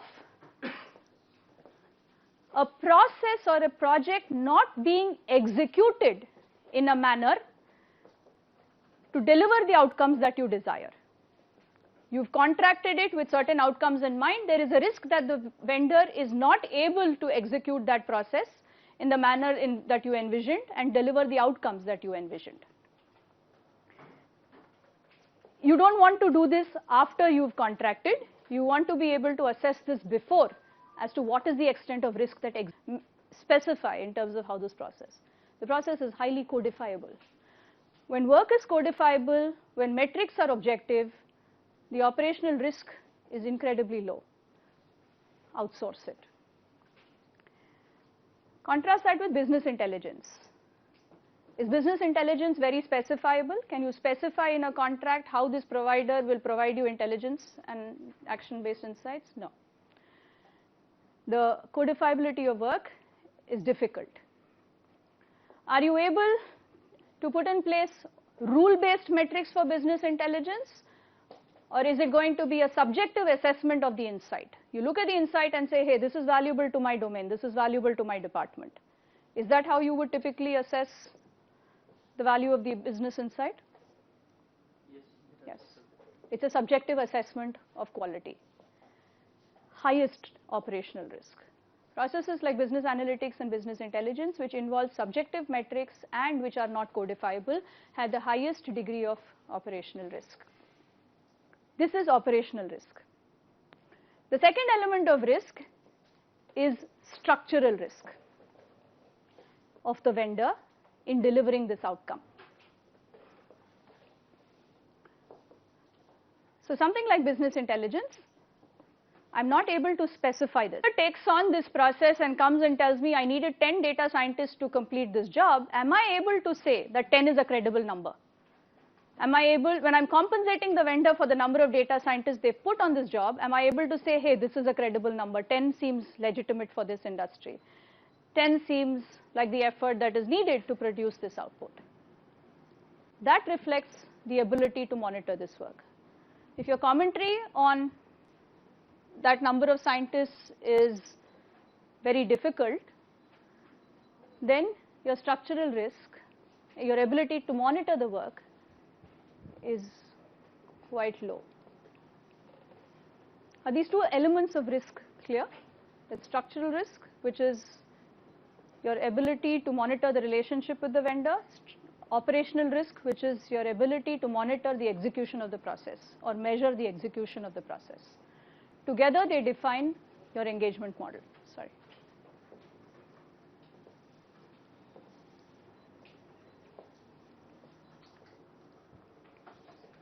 If your structural risk is high, that is, you're not able to measure metrics, you're not able to measure the quality of the process, you're not able to measure the outcomes of this process, and you're not able to monitor the effort of the vendor and what it takes to deliver this process on the vendor's part, you're better off developing this in-house or at least retaining a high degree of ownership on this process if you don't possess the capabilities. This is not a contract you sign and forget. This is a contract you sign and very much own and control. Combine that with high degrees of operational risk, you want a long-term engagement, where the vendor is also incentivized to create value, the vendor is also incentivized to understand what's going on.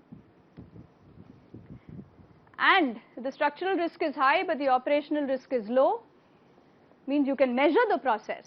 You can't measure output, conduct frequent process audits. You need to understand whether this is indeed delivering what the vendor promised to deliver.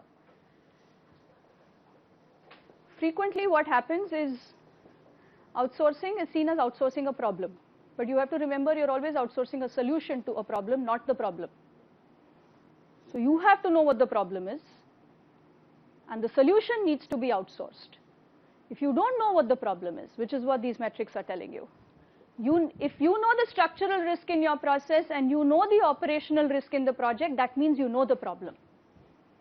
If you don't know what are the risks and you're outsourcing it, then you're outsourcing the problem with the solution and you're transferring complete ownership of it. Never a good idea, especially as we go towards the transformational space. And for each of these, you may have how you govern this relationship will be different, and the kinds of contracts you write will be different, and that's what I want to get into. But this is largely, in some sense, a statement of the kind of engagement model that you put in place. There are only two elements of governing these kinds of relationships. The first is the contract, and the second is relationship management. We'll just get quickly into these. I just want you to have some sense of how this works.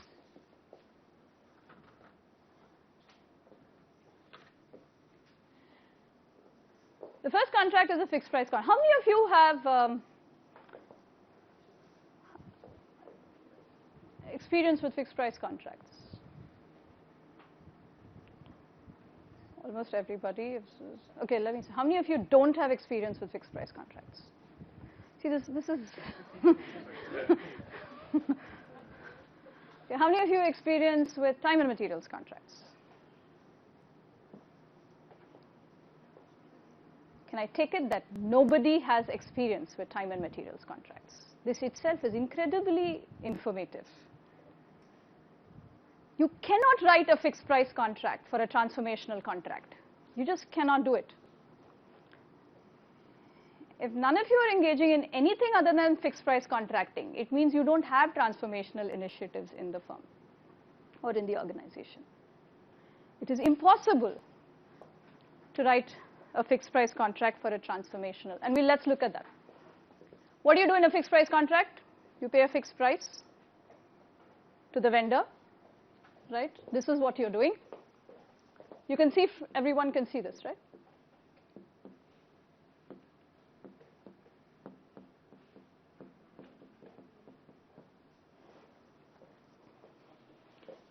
The vendor incurs certain costs in executing this project or task.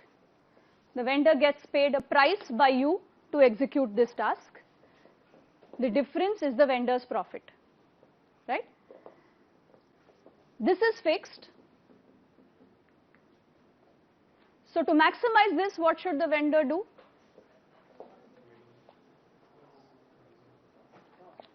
Drive down costs. Fixed price contracts are high-powered incentives for vendors to reduce costs.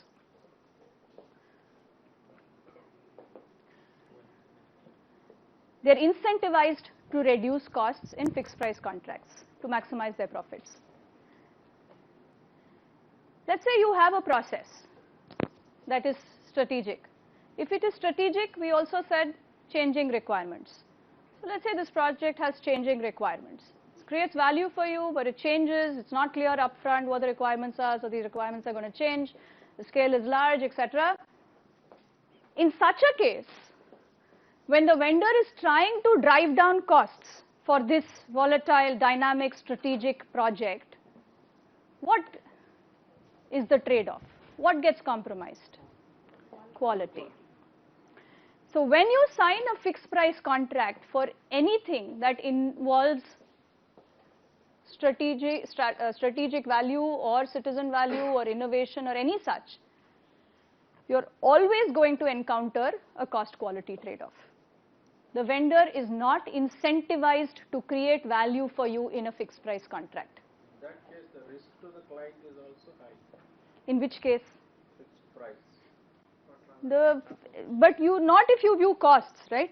If you take a cost-based perspective, all cost overruns, that is why all of us are signing fixed price contracts. Because irrespective of the cost overruns, we'll pay a fixed price to the vendor. But if it compromises the quality, correct. then the client is at Correct. And therefore, you should not sign a fixed price contract for anything transformational. The vendor is also not incentivized to do this. If the vendor does this, it's bound to go towards renegotiation of some sort. But based on his experience, it can go for that. If the process is predictable, if payroll will be a fixed price contract. Right? I'm talking about, like we talked about this one government platform. You can't sign a fixed price contract. Right? Which is, I mean, Mr. Bala was in the room yesterday, right? He was talking about how this was a time and material. I would argue even a time and materials, we'll come to that in a second, may not be the most appropriate. But you have, let's say this, if you do this, but I also want to emphasize to you as to why we think of fixed price, right? Because we think whatever is the cost overrun to the vendor, we will only pay a fixed price. We have a cost-based perspective in signing these contracts, which is completely inconsistent with the transformational nature of some of the contracts that we talked about. In those cases, this doesn't serve us well. In those cases, you need something that creates incentives for the vendor. Because in this case, even if they are able to create value, they won't. It drives up their costs. So they will not do it. Right? So therefore, they will always, because innovation involves a certain amount of investments and they won't make it. They will get a threshold mark and that's it. Because of the cost quality trade-off, you also always have performance benchmarks in fixed price contracts. If you can't set them, your process is strategic, you need to move away from this. In a time and materials contract,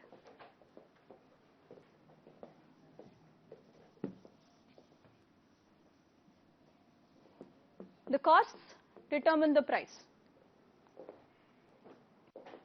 Right? In a time and materials contract, you get compensated for whatever resources you expend in executing the task.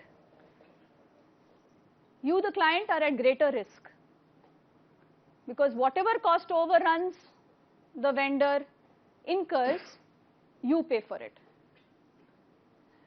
Therefore, you incur the risk of cost overruns. But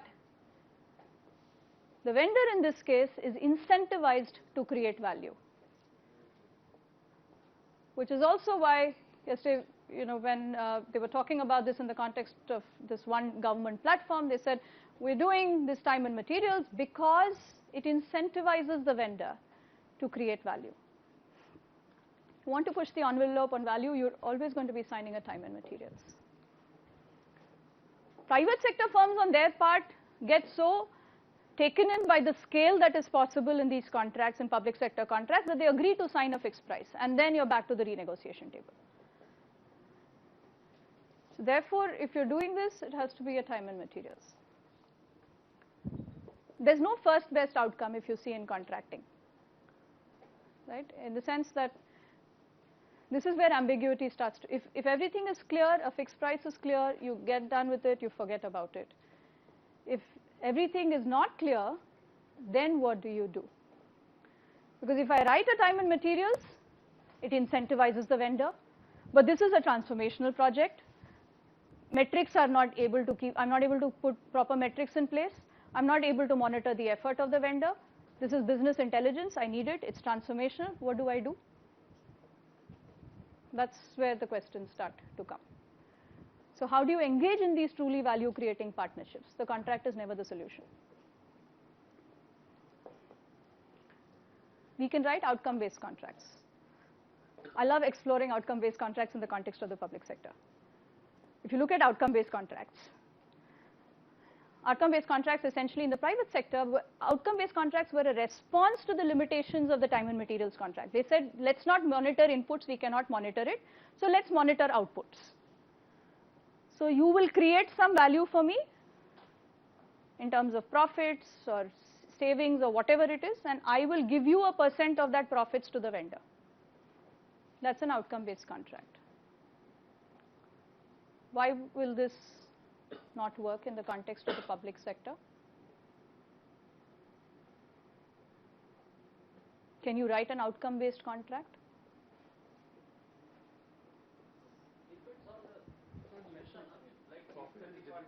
Profit is difficult to define. Forget profit, I mean just value of some service. Although it's been done, you know, in Netherlands, there was this whole RFID based healthcare solutions, and they signed something like this where they said, you know, they measured value of life and things like. So I mean, I know you'll deliver, you know, we deliver public goods, common goods, and therefore it's going to be difficult to put a value on those public goods. But is that the primary? It's a very, very important limitation in writing these contracts. Because unless you define outcome, how will you write an outcome-based contract? What are some of the other things that come in the way of an outcome-based contract? I'm writing this one government platform. Why can't I say that, okay, you know, this is the level of citizen savings, or, you know, this is the level of citizen satisfaction. I'm measuring it in some way. And this is, you know, you create for me these different slabs of satisfaction. You enter in this slab, I'll pay you this much. You give this much, I'll give you this much. Why can't I do that? Yeah, for every contract there might be some goals, madam. Okay. Based on the fulfillment of those goals, we can go for this outcome-based contract. We can go. So you're saying they'll work? Maybe we don't have a control. But that's the whole idea, so that you don't have to incur costs of control. You don't have to monitor the vendor. You don't have to figure out whether, you know, did this person use 10 data scientists or 8. You got your intelligence, right? I'm able to, you know, in your context, reduce crime by this amount or whatever, right? There's some outcomes we can measure. And can't we say, okay, tying to this, this is what it is. So it may not just be about outcome measurement, but I'm saying if you can measure, then what comes in the way? There's not one outcome-based contract. You know, yesterday I showed you the data with that pyramid. No outcome-based contract. Maybe, you know, the data had it missing or whatever. None. No outcome-based contracts. Any outcome-based contracts in the room? No outcome-based contracts. Why? Usually, for any project, for any project to succeed, if it comes